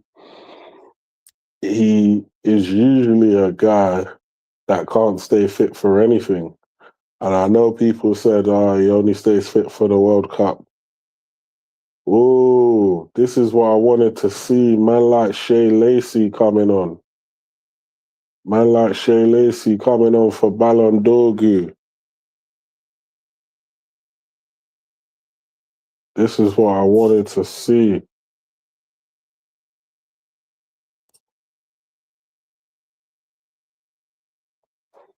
I really do think this kid deserves a chance in the team. And hopefully he can get on the score sheet today. I wouldn't mind seeing what Fletcher can bring to the table as well. And whatever other youngsters we got. This should be about the youngsters today, because at the end of the day, you know, they have been denied some chances this season because we've had very few games this season. This season has been actually a nightmare from a fan's perspective, because if you haven't really got that many games to watch, then I mean, imagine going like three. Anyway, we can't even imagine we went through this. I think there was a period where we went like 3 weeks before the next nearest game. It was a nightmare. And then we went like maybe 3 weeks to a month where all our games was on a Monday. You know, you'll get to the weekend, no Man United. You have to wait till Monday, not even Sunday, Monday. Diabolical.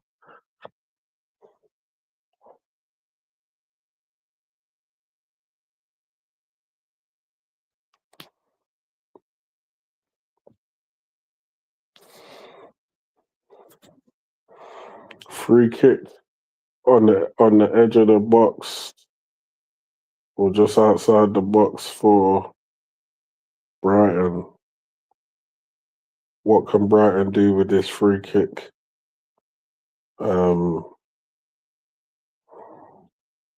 It's in a good area of the pitch, to be fair.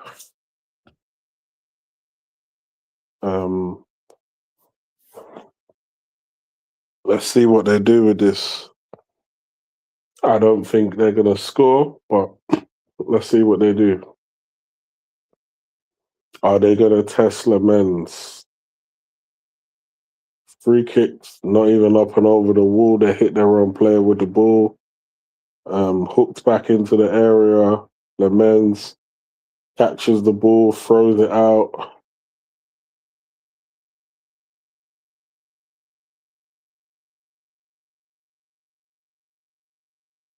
Referee stopped the game for an injury.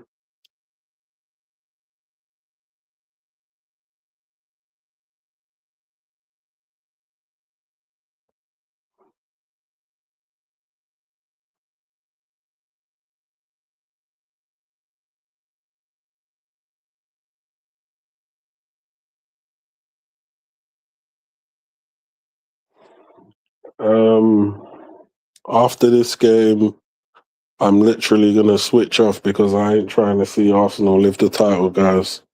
So that's up to you guys if you want to watch all of that, but I'm not about that life, bruv.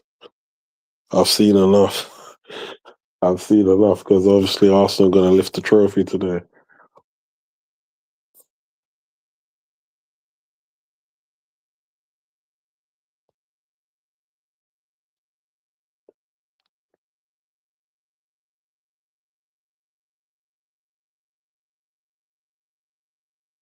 Yeah, guys.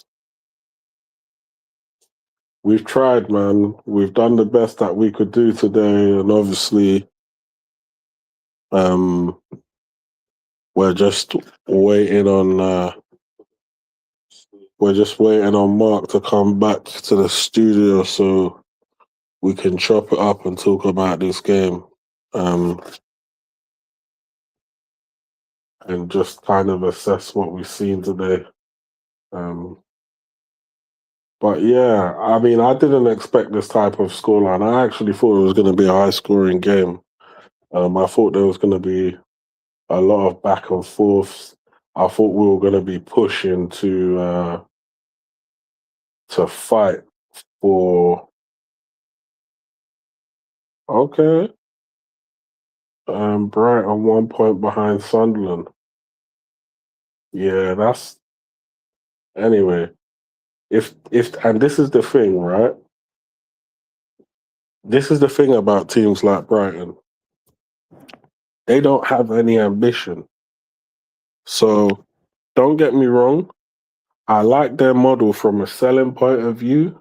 The only thing is that when you buy a player for like a couple of million, yeah, and your idea is to sell them for 100 million, yeah, clubs ain't gonna go for that. Clubs ain't gonna be thinking, yeah, because they play for Brighton and they got schooled at Brighton and they came up at Brighton that they're gonna be worth that 100 mil. Yeah. These brothers are not worth 100 mil. They're good, but not 100 mil good. West Ham scored against Leeds just now. Valentin Castellanos. I just gave him, bro. Okay. Okay, big up to Mark. Just arrived in the I just building. set up my phone because my laptop moving mad, bro. I know the heat was the sunlight it was on my laptop, bro. It didn't work. Mm. Okay. I try, and I get no internet right now. Yo, Okay. Drex.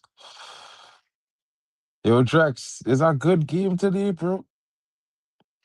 Yo, bro, I tell you, man, them in the chat. Yo, you like what you see? Do you like what you see? Because I know a lot have been said about Carrick's football, and me as well. I've questioned it a couple of times. You know my stance with not playing. I don't want those no Brighton Mbeumo playing leading the attack. I don't. That's that one I can't still swallow. But it is what it is. That's why the man is being paid what is being paid, and I am just a fan. But so far so good. I've seen on the media how people are saying, "Oh, Brighton didn't come to play. Brighton at this, Brighton." I'm like, yo, That bro. bullshit. Brighton dominated the first 25 minutes, bro. Bro, I'm like, bro, United played them off the park, bro. I'm looking at the thing. United played them. I'm like, I don't know what people wants to just make arguments or to suit their narrative, and I hear it, bro. But sometimes let's just be fair. Let's be true to ourselves. You know, the man might not be your first choice when it comes to the coach or the head coach, whatever it is, right? But bro, he's delivered, bro. It's delivered. 100%. It's delivered. You know, one thing I would say, I would be honest and say, when I asked Bali to take the stream, I was like, well, Bali, go and watch the game. I was like, I hope Carrick and them boys on them come out to play today, because if they have a bad performance, it go be long. You know what I mean? I feel like the criticism would have come forth with.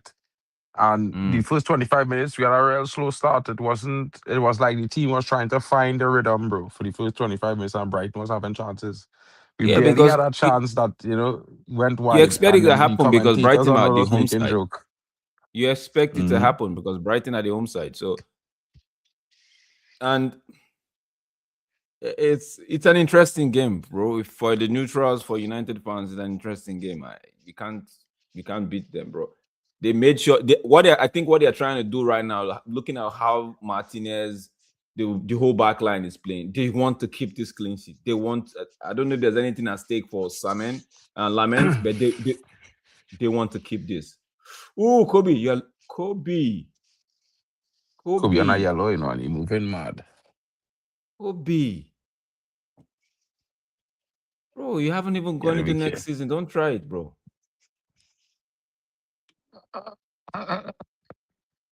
Okay. I wonder how much clean sheets Lamans will have if we have a clean sheet today. I don't know if there's anything at stake, bro. I don't know, but the way the defenders are moving, they're moving organized. They're moving like there's something at stake, bro. Keep this clean sheet. I don't know if was being told to them in the dressing room is like, yo, keep this. Maybe bonuses, whatever it is, but I'm just making those up. But they're playing well organized at the back today. Oh, we look good after the 25th minute, bro. We look in control of the game from since after we scored. Did they score?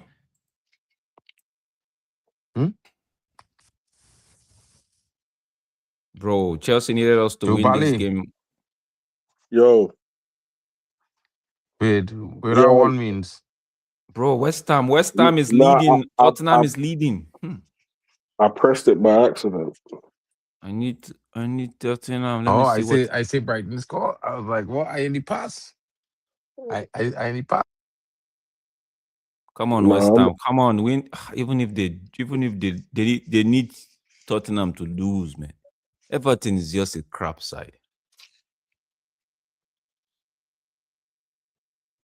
let me go and get all the scores up for all the games. Aston Villa leading Man City, bro.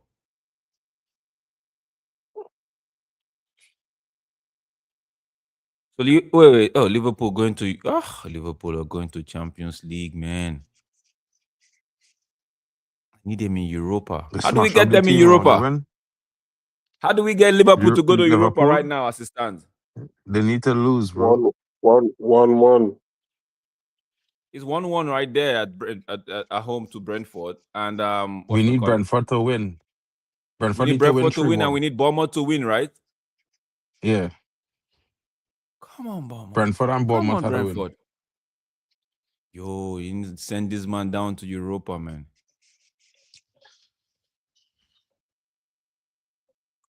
See, I don't know. It would I be just feel nice to like. see. Go ahead. It would be nice to Chelsea see. got I was just saying that, bro. Chelsea losing 2-1. They got a red card. Yeah. The goal difference real drastic for Bournemouth. But if Brentford, wait, did Bournemouth beat Liverpool this season? I think so. If Bournemouth beat Liverpool the last time they play, then Bournemouth will go above them if they're on the same amount of points. It wouldn't go to goal difference. It shouldn't, because Bournemouth beat them. It should go to head, I believe. No, it wouldn't go to goal difference because at head-to-head, Bournemouth beat them the last time they play. Oh, that's what I'm saying. It will go to head, So not before difference. the goal Not the goal difference kind of difference. mad, bro. It's 6 goals above Bournemouth they have. So unless Brentford score 2 or 3 more goals and Bournemouth score 2 more goals, it's a seal. But who Ollie knows what could happen Watkins, after? Ollie Watkins dealing with Man City right now. Bro. He scored Are the 2 wheels goals. off? Are the wheels off for City? Because it looks like Pep is leading and everybody's just relaxed. Maybe, but Or is it that Arsenal's won the league? I know No. Villa hasn't got anything to play for, but Villa are taking the game City, more, like they're maybe a bit just saying, more you know serious. what, beach. I think Mm. since City gave up already on the league, bro. But Villa should be on the beach as well because obviously they've secured the Champions League.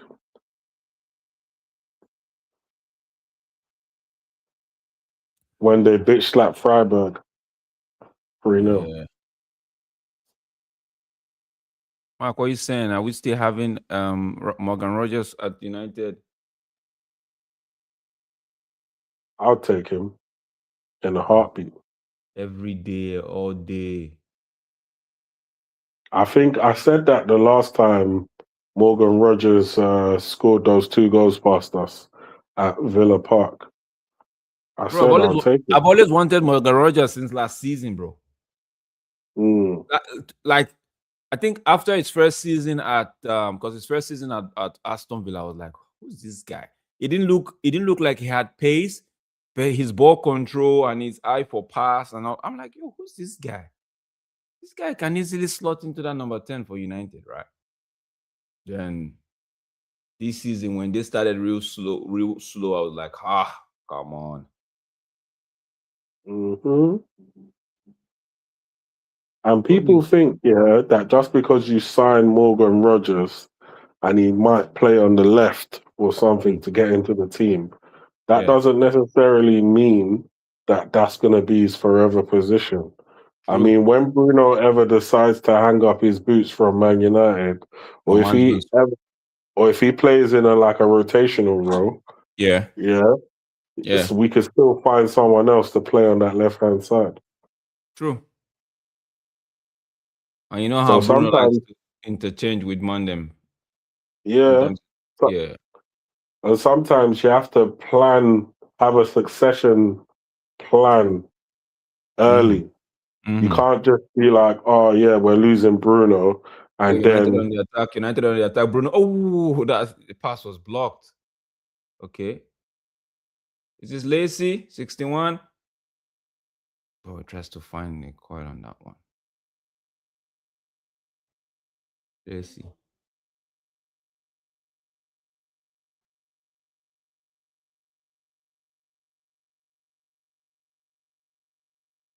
But it was a good game though. 3-0.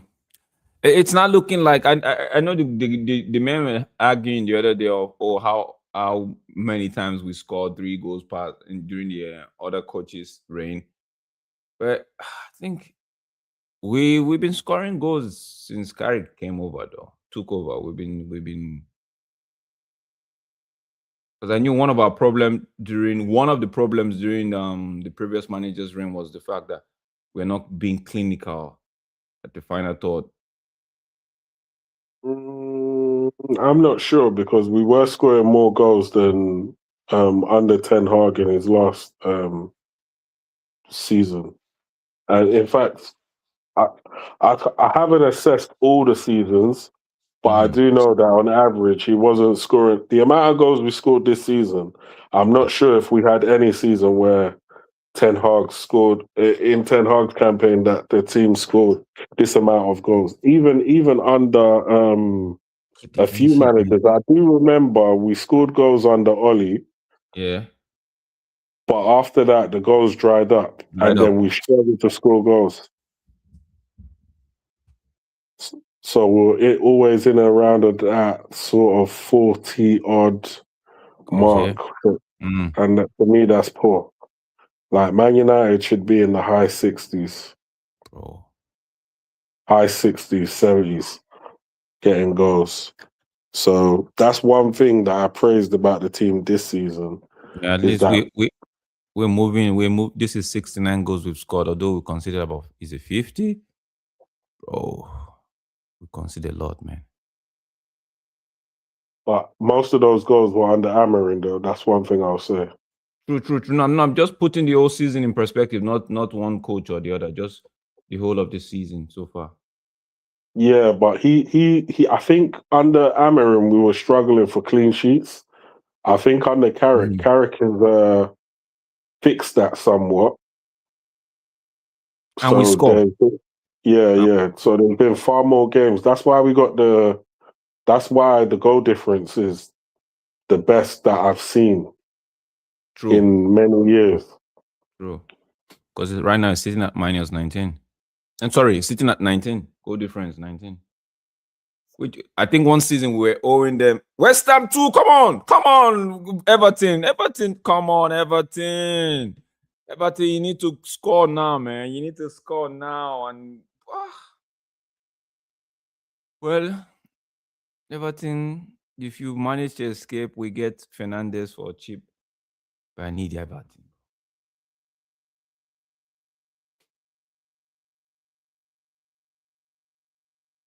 So I'm looking at the standings as it is now. West Ham are still in the relegation zone. Burnley in the relegation zone. Wolves in the relegation zone.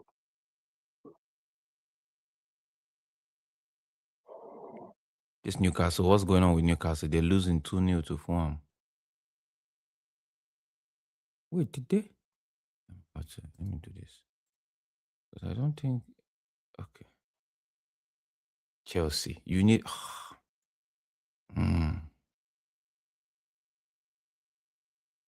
You know what hurts me, yeah? Wow. Is there was a period where I calculated how many points we could potentially get. Like, I was in my head, I was being realistic about what we could get, right? And I calculated 86 points. Yeah.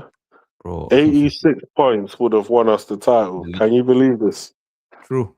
True. Because right now, Arsenal on 85. Bro, that's so true. A couple of some losses and those draws we had, bro. Yeah, at least basically we threw our chances away. It was like sort of it's like a mixture of a game here, a game there, but it's like 5 games. Where Yeah. had we have got those right, we would have been in a certain position.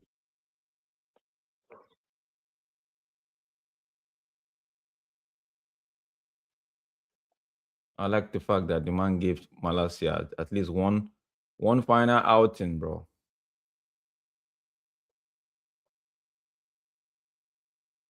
Yeah, because it's already been announced that he ain't playing for us no more. Yeah.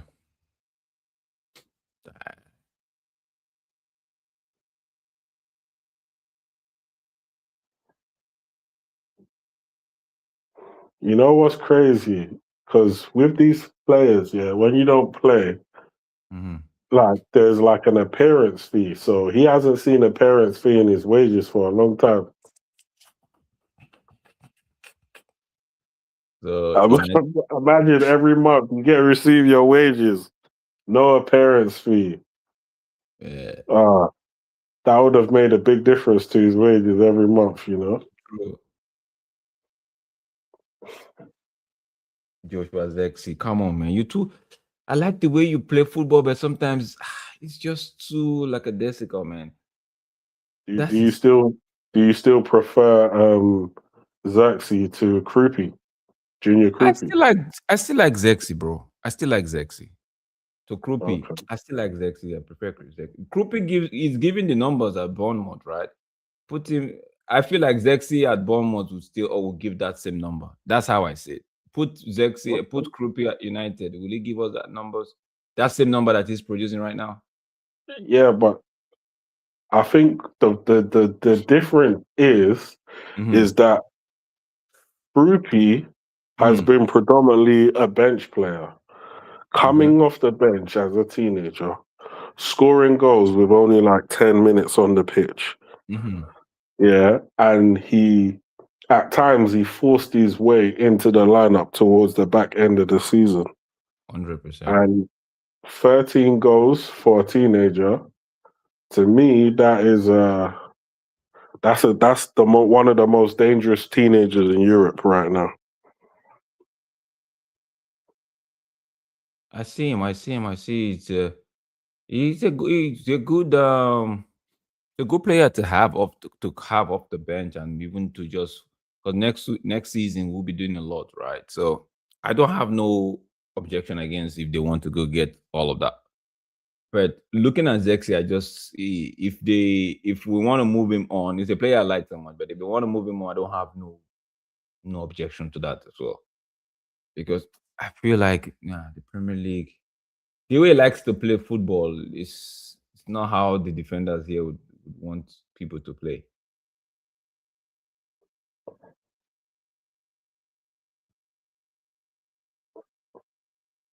Bro, a lot of players leaving this John Stone, Silva, Robertson. Oh bro. Rodri, Malasia, Rodri as well. Rodri. Is Rodri leaving? I think so. I think he might be going to Madrid. Bro, But it's not Haaland, renewing his contract, bro. he ain't renewed his contract yet, and Real Madrid want him. And Haaland Uh said that he ain't gonna leave this season, but he's yeah. basically saying that he's gonna take a season to figure out what he wants to do. Now, to me, Uh, he's basically, when a player holds the club to ransom when they're saying, "Oh well," there's mhm. two things that can happen here. Either you sign me to the mother of all deals in Yeah. order to stay at this club, yeah, Oh, no. or I go to Real Madrid. And I have a sneaky suspicion that his plan is to go to Real Madrid. And if he Mhm. goes to Real Madrid for their 2027-2028 campaign, just Mm. know that the Champions League is going over there.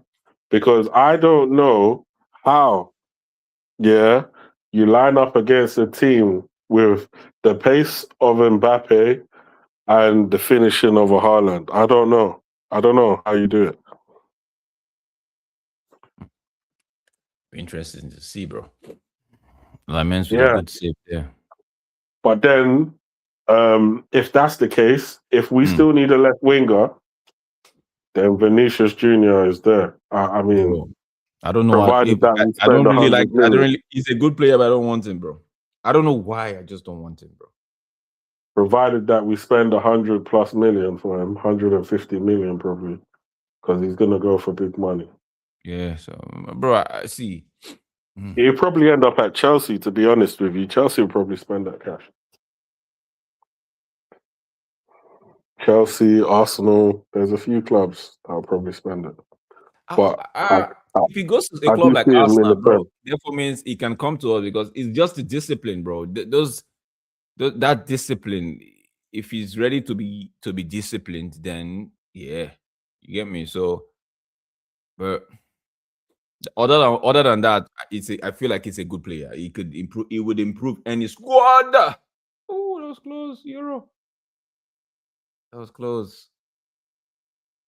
That was close. Big up, Luan.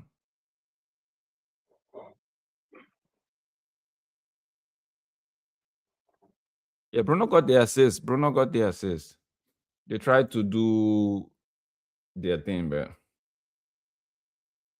they gave the man the goal, so it means Bruno got the assist. They gave Dogo the goal. Referee, blow this thing. This Baliba boy, I've not seen anything since he came on, but No, I haven't seen anything either. But what do you expect him to do when Brighton have been on the beach? They started the first 25 minutes, as we said before.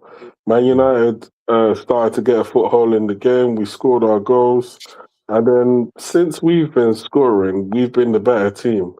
And Brighton have kind of just been cruising. Now, when Baleba comes on and they're already 3-0 down, what do you expect him to do? He's just a midfielder that's not really responsible for the attacking output of the team. So maybe it would have been better had they started him in the first half okay. and then took him on when they were off, when they wanted to be serious going forward. But at this point, he's just come on to I guess get minutes to his legs. I don't know what he come on for. I think so.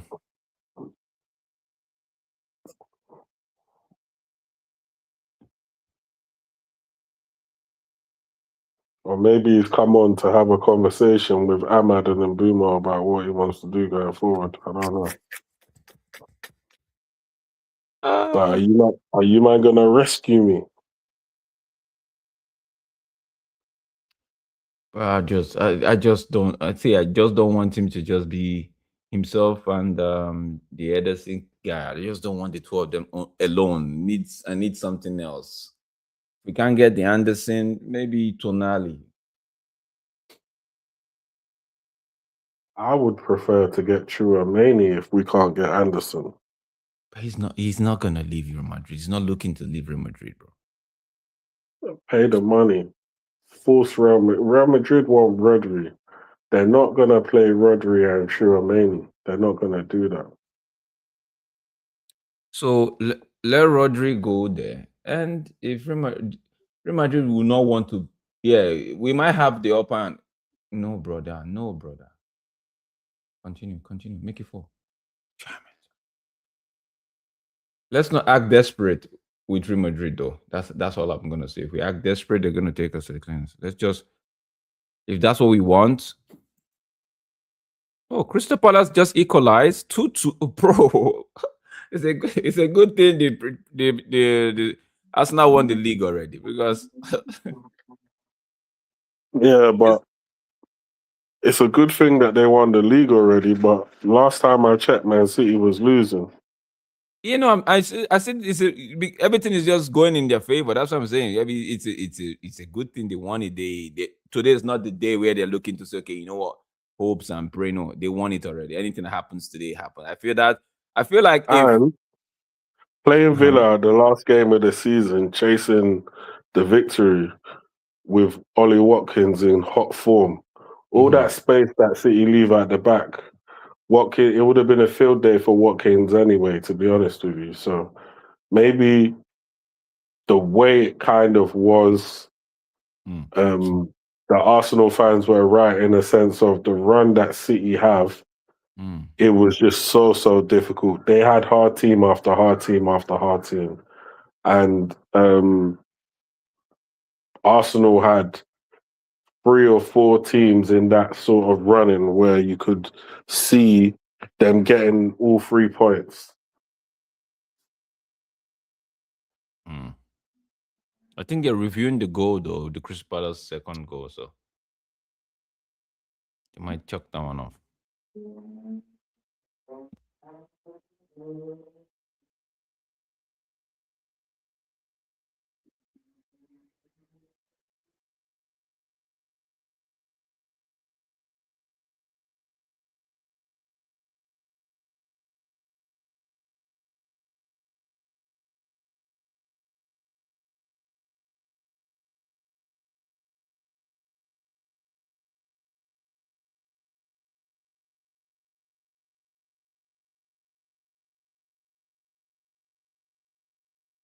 Mm.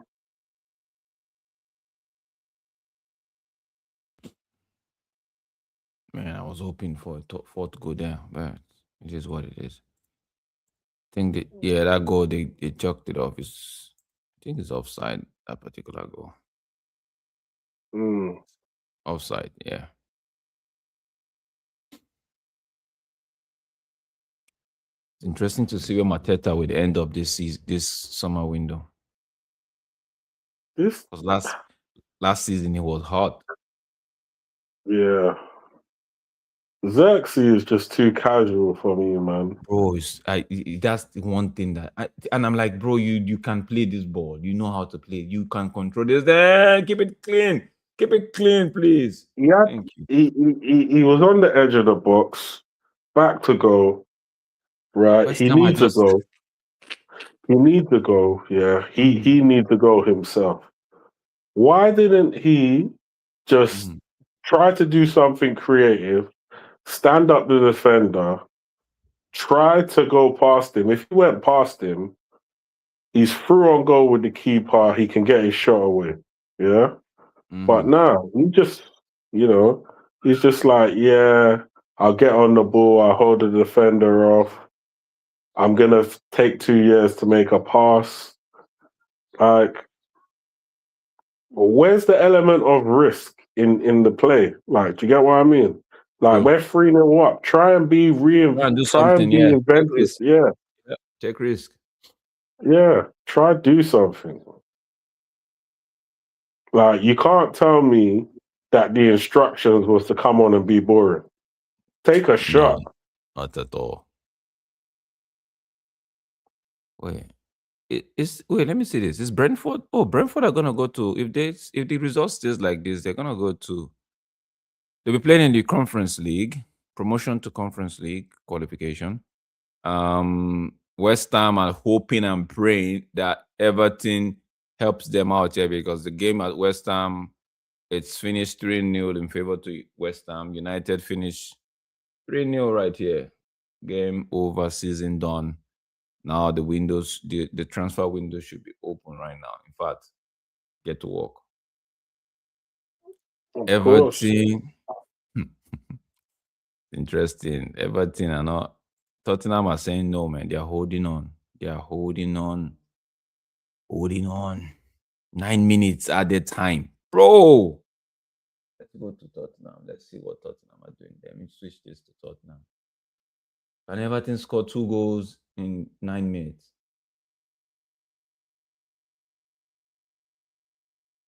Billy, I know you want that. Is it Matheus Fernandes? Yeah, I don't mind him at all. I would have preferred João Gomez, but he's going to Atletico. I think Atletico made a very smart decision by low-key wrapping that one up quite early. So and this is a lesson to all those clubs that seem to want to dilly-dally and think, oh yeah, we'll just wait until this moment. personally, I think once they learned that João Gomez is off the table, I think that's when they said, okay, let's be serious before we start losing other players.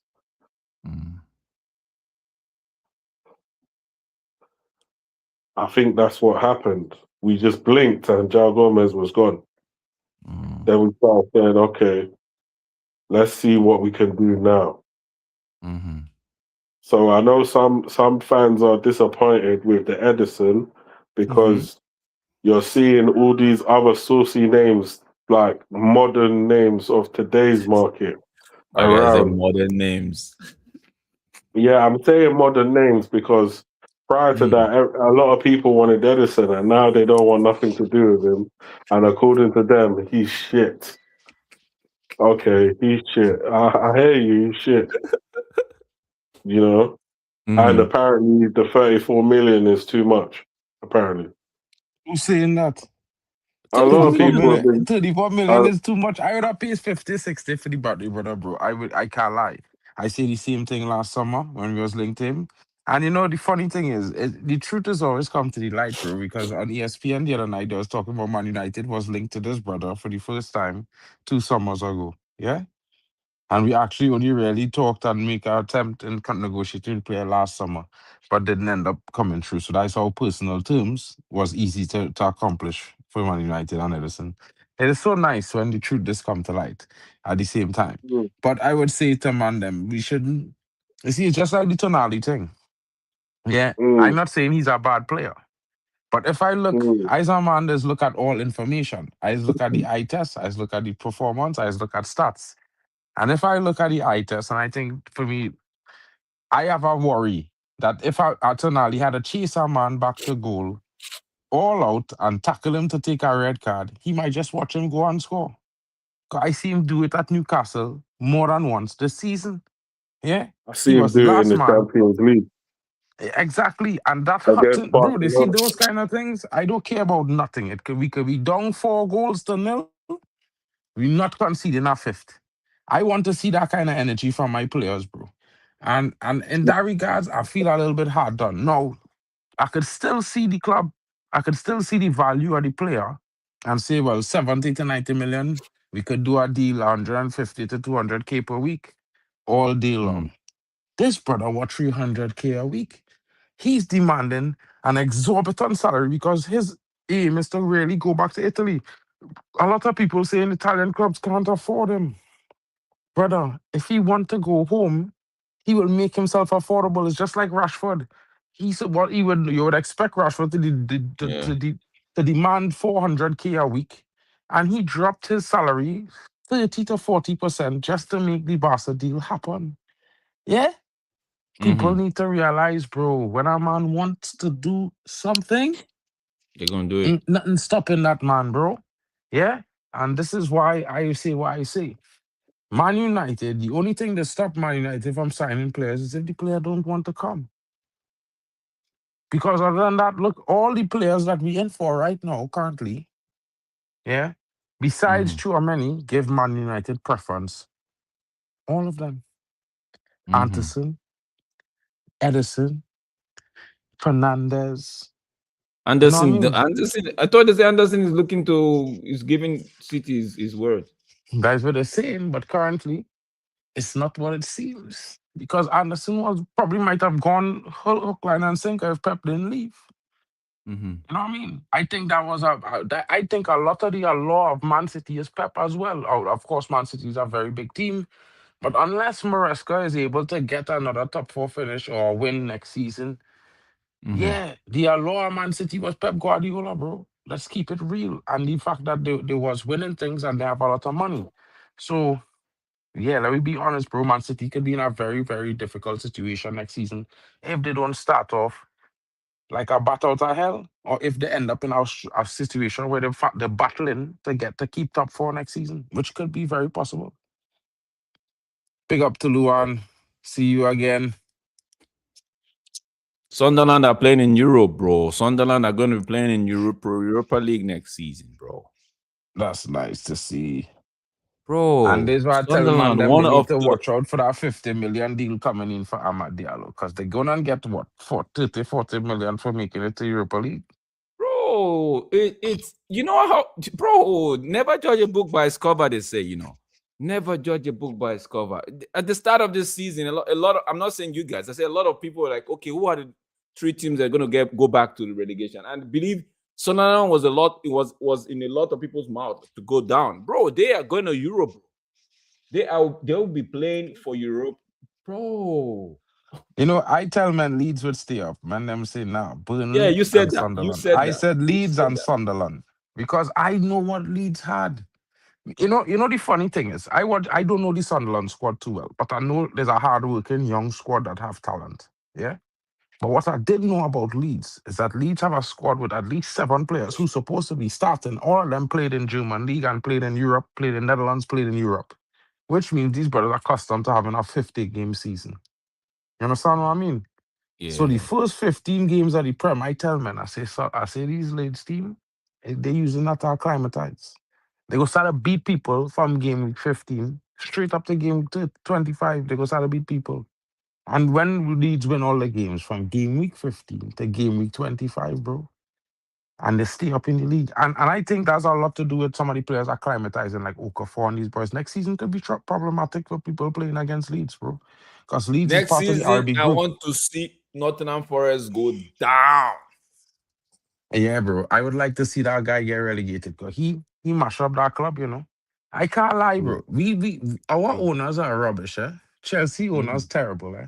But this guy had to just take the record for the absolute worst owner in the history of football. Guys, tell me I say if I lie now, bro. This guy manager that take his team to top 4, had Champions League, sack the manager. Only to see his team go straight down like a bomb, like a submarine, sink to the bottom of the ocean, Straight up. Bro, Straight he's up. supposed to sack himself. Because let me tell you something, if you had leave Nuno, I can't lie, maybe Liverpool playing in Europa League next season. Because maybe we'd be 4th and them might be 3rd. Maybe. But I could tell you this, Nottingham Forest will be playing in Europe next season for sure. If not Champions League, they'll be playing Europa League for sure. Bro, it's good to see Sunderland, bro. Sunderland, they will be happy. Bro, they should bring the bread. No! Fui! Sorry, guys. I want to see if Brentford could score that second goal and take the lead versus No, Liverpool. Brentford, Bournemouth game already ended. It's the Tottenham Everton. Tottenham's goalkeeper, the same goalkeeper that the previous manager rubbished on that Champions League night, just pulled out a very good save, bro.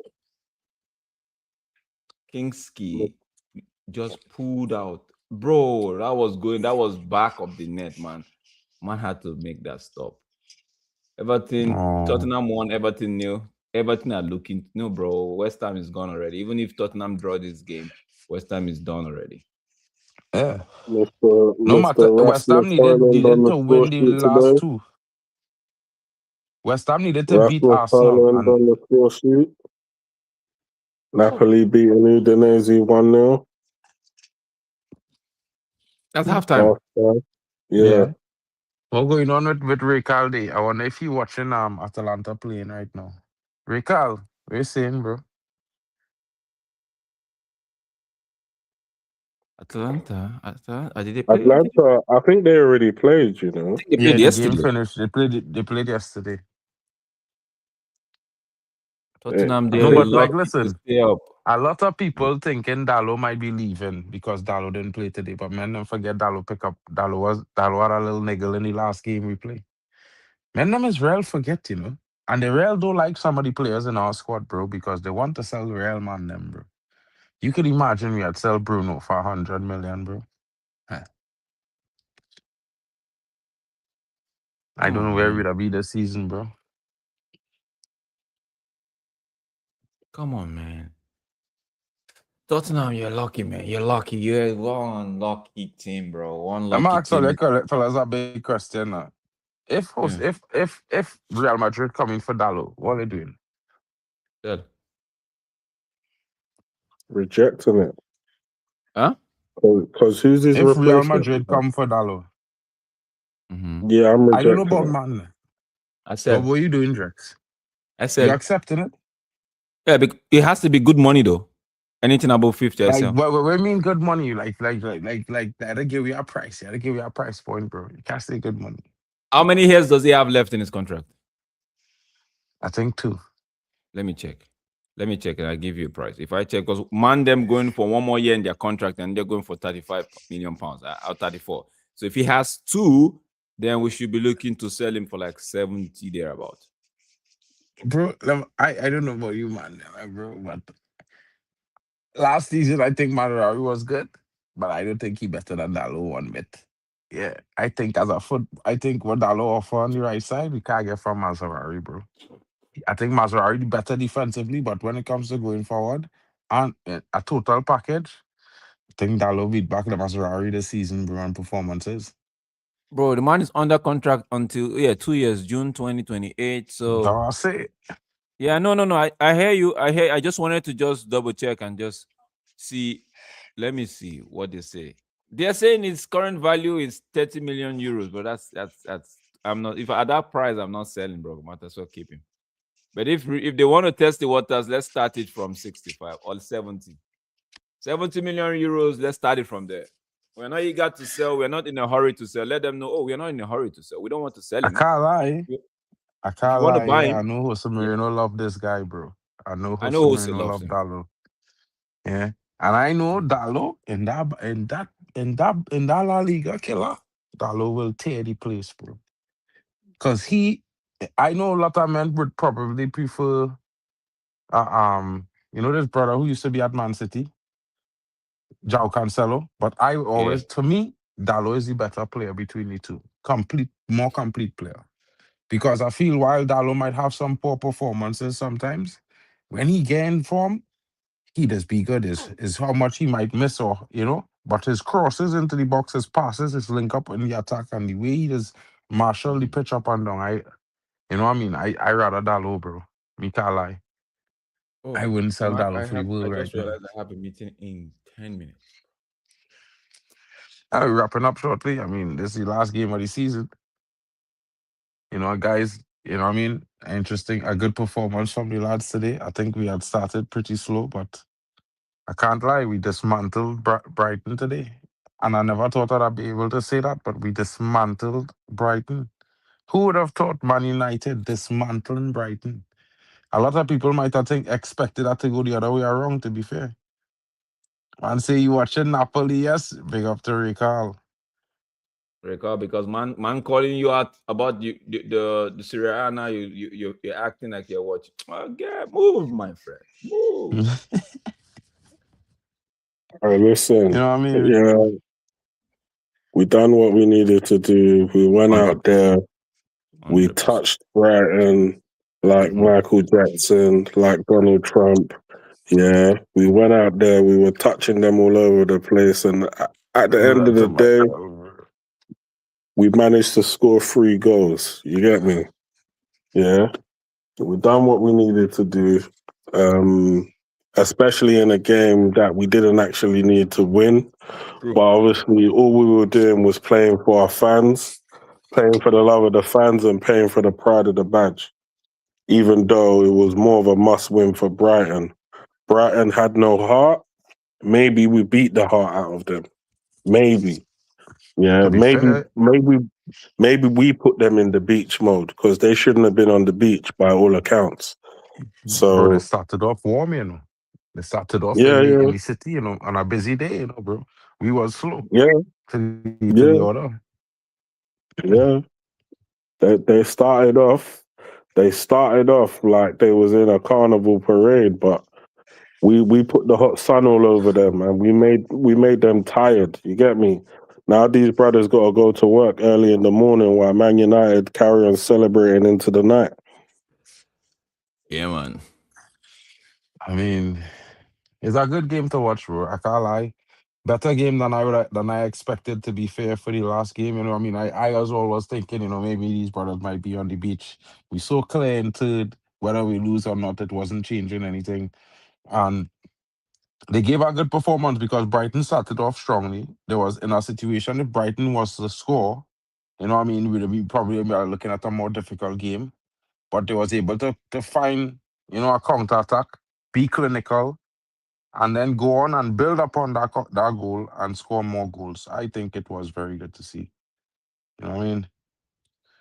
It was good to see, good to watch, good vibe. But I can't lie, it's gonna get very interesting from here on out because even though this is the last game of the season, Man United has just begun to get to work. And of course, we will be discussing lots of transfers and getting into detail now that Is there the breaking news? footballing season is. What's that? I think it's a here we go. For? Fernandez, I think, I might be. believe so. Or maybe it's not a here we go, but because they're relegated, people are like, here we go. I don't know. We have to check the news. I have to double check because my email was popping off a few seconds ago. But what I can say to folks is that I have been letting everybody know that we are interested in a complete midfield rebuild, and it's a really interesting situation based on the fact that the way Man United has been sizing up their targets, looking for which targets will be the best possible situation for us to get involved, to pair with one another. Because at the end of the day, we could go ahead and just get the best possible targets by Anderson, by Tourmany, by Tonali, but can they all play together in the midfield if we needed them to? You know what I mean? This is where it gets really interesting. And looking at what we have done, securing Matthias Fernandez, most importantly, knowing that PSG is heavily interested in signing the player, I think, it shows intent from Manchester United to secure the best possible signings, as well as it shows that we have, a certain priority based on the signings in terms of how we're going to put them together as a group into this new midfield. And I think the moment that we get news that Real Madrid is opening talks with Chouameni, we are going to get here we go. If Anderson doesn't happen before, it can be very interesting. Yeah, 100%, man. 100%. No, Just trying to you look know, to see what information's out there. right now my laptop giving me some stress, fellas. Mind the cam, using the phone right now. How to hold it in my hand. You know, can't really do too much today, but I plan to do give a update stream because there's already some news on how we're going to progress forward if depending on how we purchase. What is the situation? So, guys, that stream is going to be coming online pretty soon. Of course, we're going to be giving you guys the updates on all the signings and where the priorities are, who are the backup options, who are going to come in to replace that Casemiro. Of course, we already been discussing Anderson as well as Chouameni and Tonali. They are the main marquee signings for our midfield this summer. Of course, whether you prefer Tonali or someone prefers Anderson or like me, you prefer Chouameni. At the end of the day, either one of the three improves Man United's midfield. And as you can see with the performance today against a Brighton team that normally would be expected to be more problematic for Man United, bringing one of those three players into our midfield plus a Fernandez, that, in a way, when we look towards what could happen to them next season, we could be looking for another victory. And that makes things very interesting. Nems, the struggles are real for you, boy. Maybe you had to come visit Unc on the Premier Roundup stream tomorrow and give our account on Liverpool season. It's not been too good, bro. I'm usually a hater when it comes to Liverpool, but I did see your issues early on, and your club was so gassed talking about quads that you guys forgot to secure your back line to stop the goals from leaking in. I mean, people talk about Man United leaky roof, but Liverpool, Liverpool, Liverpool. You got a flood in that dressing room, bro. You know what I mean? Anyway, it gets interesting. Buddy, Yo, so all in all, rounding up the season, I mean, we're going into the roundup of the Premier League tomorrow. But all in all, from the seasonal play, out of the players that we've seen coming, yeah, how does Bruno impact this Man United team next season, if we were to get those possible signings, we've seen that he just got the clear Premier League record, 21 assists. You know what I mean? He stands now above clearly separation between him, Kevin De Bruyne, and Thierry Henry as the most assists in one season for any player in the history of the Mm, Premier League. How mm, does, let's just say prospectively, having a many paired with a Kobe Minu with a backup of Anderson a backup of Edison and Fernandez for Kobe, how does that improve Man United? Because we're going into the UCL next season, and a lot of folks will be saying, "Well, we need to finish in top four. We need to go deep." But does this midfield rebuild, which players gives you that sense of, we're going to compete for this, or we just trying to maintain top four? um, I think obviously with some of the names that I've seen touted, the likes of Fernandez, the likes of Edison, the likes of Elliot Anderson, Chouameni, these types of names, Baleba included, these types of names will bring some much needed legs to the Manchester United midfield and some much needed control in the midfield that will in turn help us defensively, and it would also help us offensively. The game was won and lost in the middle of the park, and there's been a lot of times when teams have been able to run through our middle, and it makes it easier for them to score goals. We've since then improved our goalkeeper. Our goalkeeper's come on leaps and bounds because he's never played at this level, and he showed a level of composure that is beyond his years. He showed a level of, you know, he showed that he's got staying power in that goal. And obviously, with some improvements to the fullback area or the wing area and an experienced striker, I'm looking at a team that could potentially challenge for not only for the top four but for the title.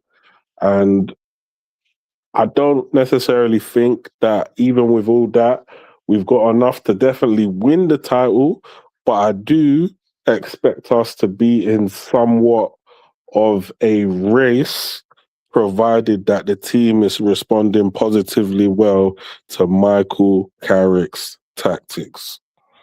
And that will certainly be interesting to see. I mean, looking forward to next season. It's certainly going to be interesting. That new home kit.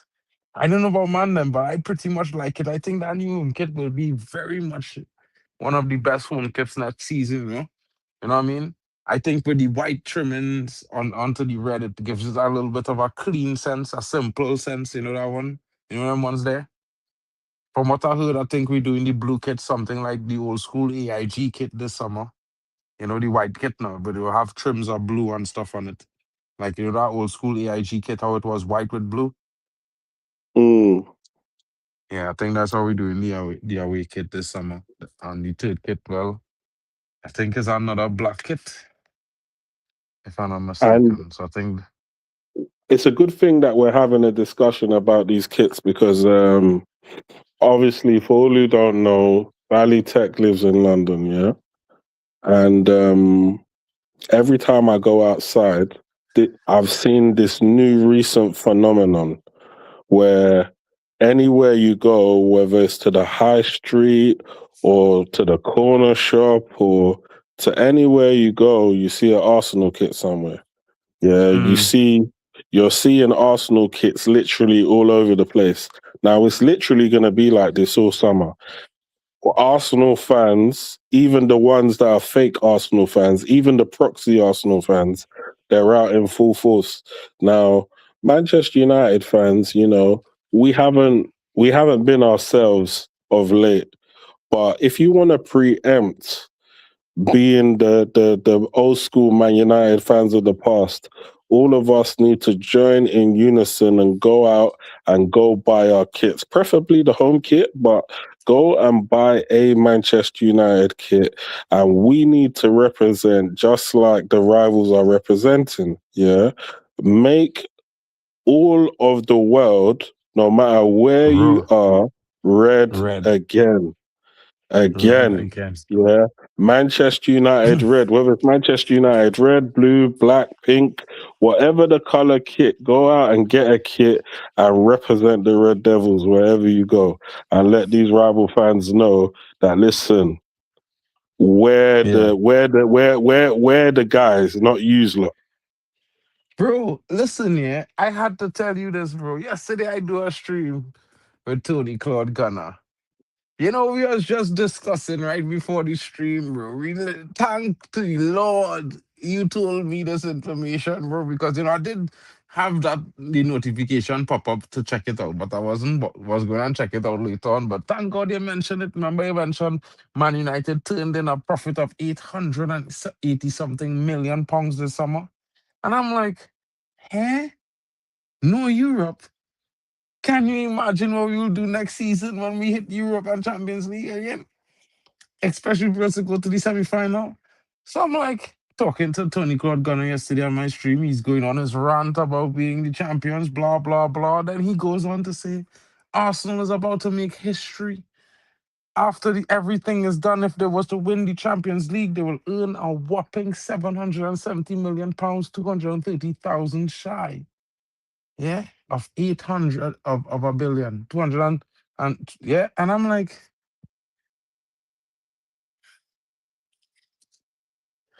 but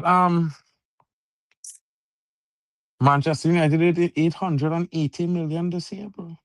Like, what we doing here? You know what I mean? That's a whole 110 million more. Like, broski, check yourself. You will never earn more. He tried to say that Arsenal will become the richest club in England, and they will have won the most out of all Premier League clubs. And I'm looking at this guy like, bro, you talking to me, a Manchester United fan that actually know how much money my club would. Bro, we'd already paid our debt renewal fees, which is £30 million. We already paid that shit. It's paid. This comes after that 800 million that we earned, bro. What this guy talking about, bro? No, you can be gassed. You won the league, celebrate. Arsenal fans, this one's for you. You know what I mean? Celebrate winning the league. Enjoy your moment in the sun. You are not going to beat PSG next weekend. And guess what? Man United with one game a week and no Europe here, no Europe, earned 110 million more than you guys earned this season with everything that you have done. Hold that. Put that shit in your pipe and smoke it. If it applies to all of you Arsenal fans, when you want to talk shit, just remember the real Red Devils. We do it. You know what I mean? We do it. It's so funny, yeah, Balitech. Our match going earnings, yeah. If we had played 10 more games, would I break a record for the most a club has earned in Europe in one season from ticket sales. Oh, wow. That Yeah. doesn't mean to tell you that we already earned the most money this season from match going fans, right? Let's just putting it out there. You know Yeah. what was crazy? I always wondered, yeah, why, like, like, let's say we win a trophy. It could be any trophy. It could be like League Cup or something. I always wondered why we was making more money than the team that won the Champions League. Like, I always wondered why. But that just goes to show you that financially, Man United is a superpower. We're literally like the China of football. Bro, listen, I Like, think we you're make the making a most mistake. money. I think we're more like this little small Chinese Asian nation do have more money than China. You wonder how the king whose son was playing for Chelsea, not so? Or am I talking shit? No, You know what I'm talking they about, had right? Yeah. They had that rich boy that was playing for Chelsea. He's a billionaire. Yeah. The Sultan son. No? Yeah. Yeah, I always thought that I thought they had more money, but anyway, more importantly, Nah, you but know, in the rich list, it's America, then China, but they're gonna swap places. It's just a matter of when, because America's declining. But yeah, that's a story for another day. for another day, guys. You know what I mean? Don't forget, smash a like and subscribe. If you're new, don't forget to, push that notification bell. And of course, check us out a little bit later on. We're going to have, the definite transfer show update is coming to you live in just about 90 minutes. And if you're maybe your boy Bally Tech might pull up again, maybe you might get some other guys pulling up as well. But we're going to be talking transfers and where does the value take us? What does this midfield rebuild represent? Does it represent Man United's, you know, thirst for competitiveness, or does it represent another, let's just keep getting top four situation for Manchester United? Are we going to build a midfield to compete to win titles, or we're just trying to cruise into top four until 2028 season? I don't know, but this is a discussion that I would like to have with everyone. So we will be back in 90 minutes, guys. Have a great afternoon. It was a good victory for Manchester United. Of course, enjoy it. You deserve it. We've had a long season and we have dealt with a long road of ups and downs and possibilities that, in the end gave us somewhere that we want, where we wanted to be. And now we're looking forward to doing the job next season, maybe one or two steps better than we did this season. Big up to everyone, and thank you a lot to the co-host with the most, Bally Tech. You know what I mean? I had no fear. That's why he was here. So big up, guys. I'll catch you later. Welcome to Mark MUFC. Live watch Red Devil mode. For views, match reacts. 20 times Old United Road. Love Man United. The set of dreams.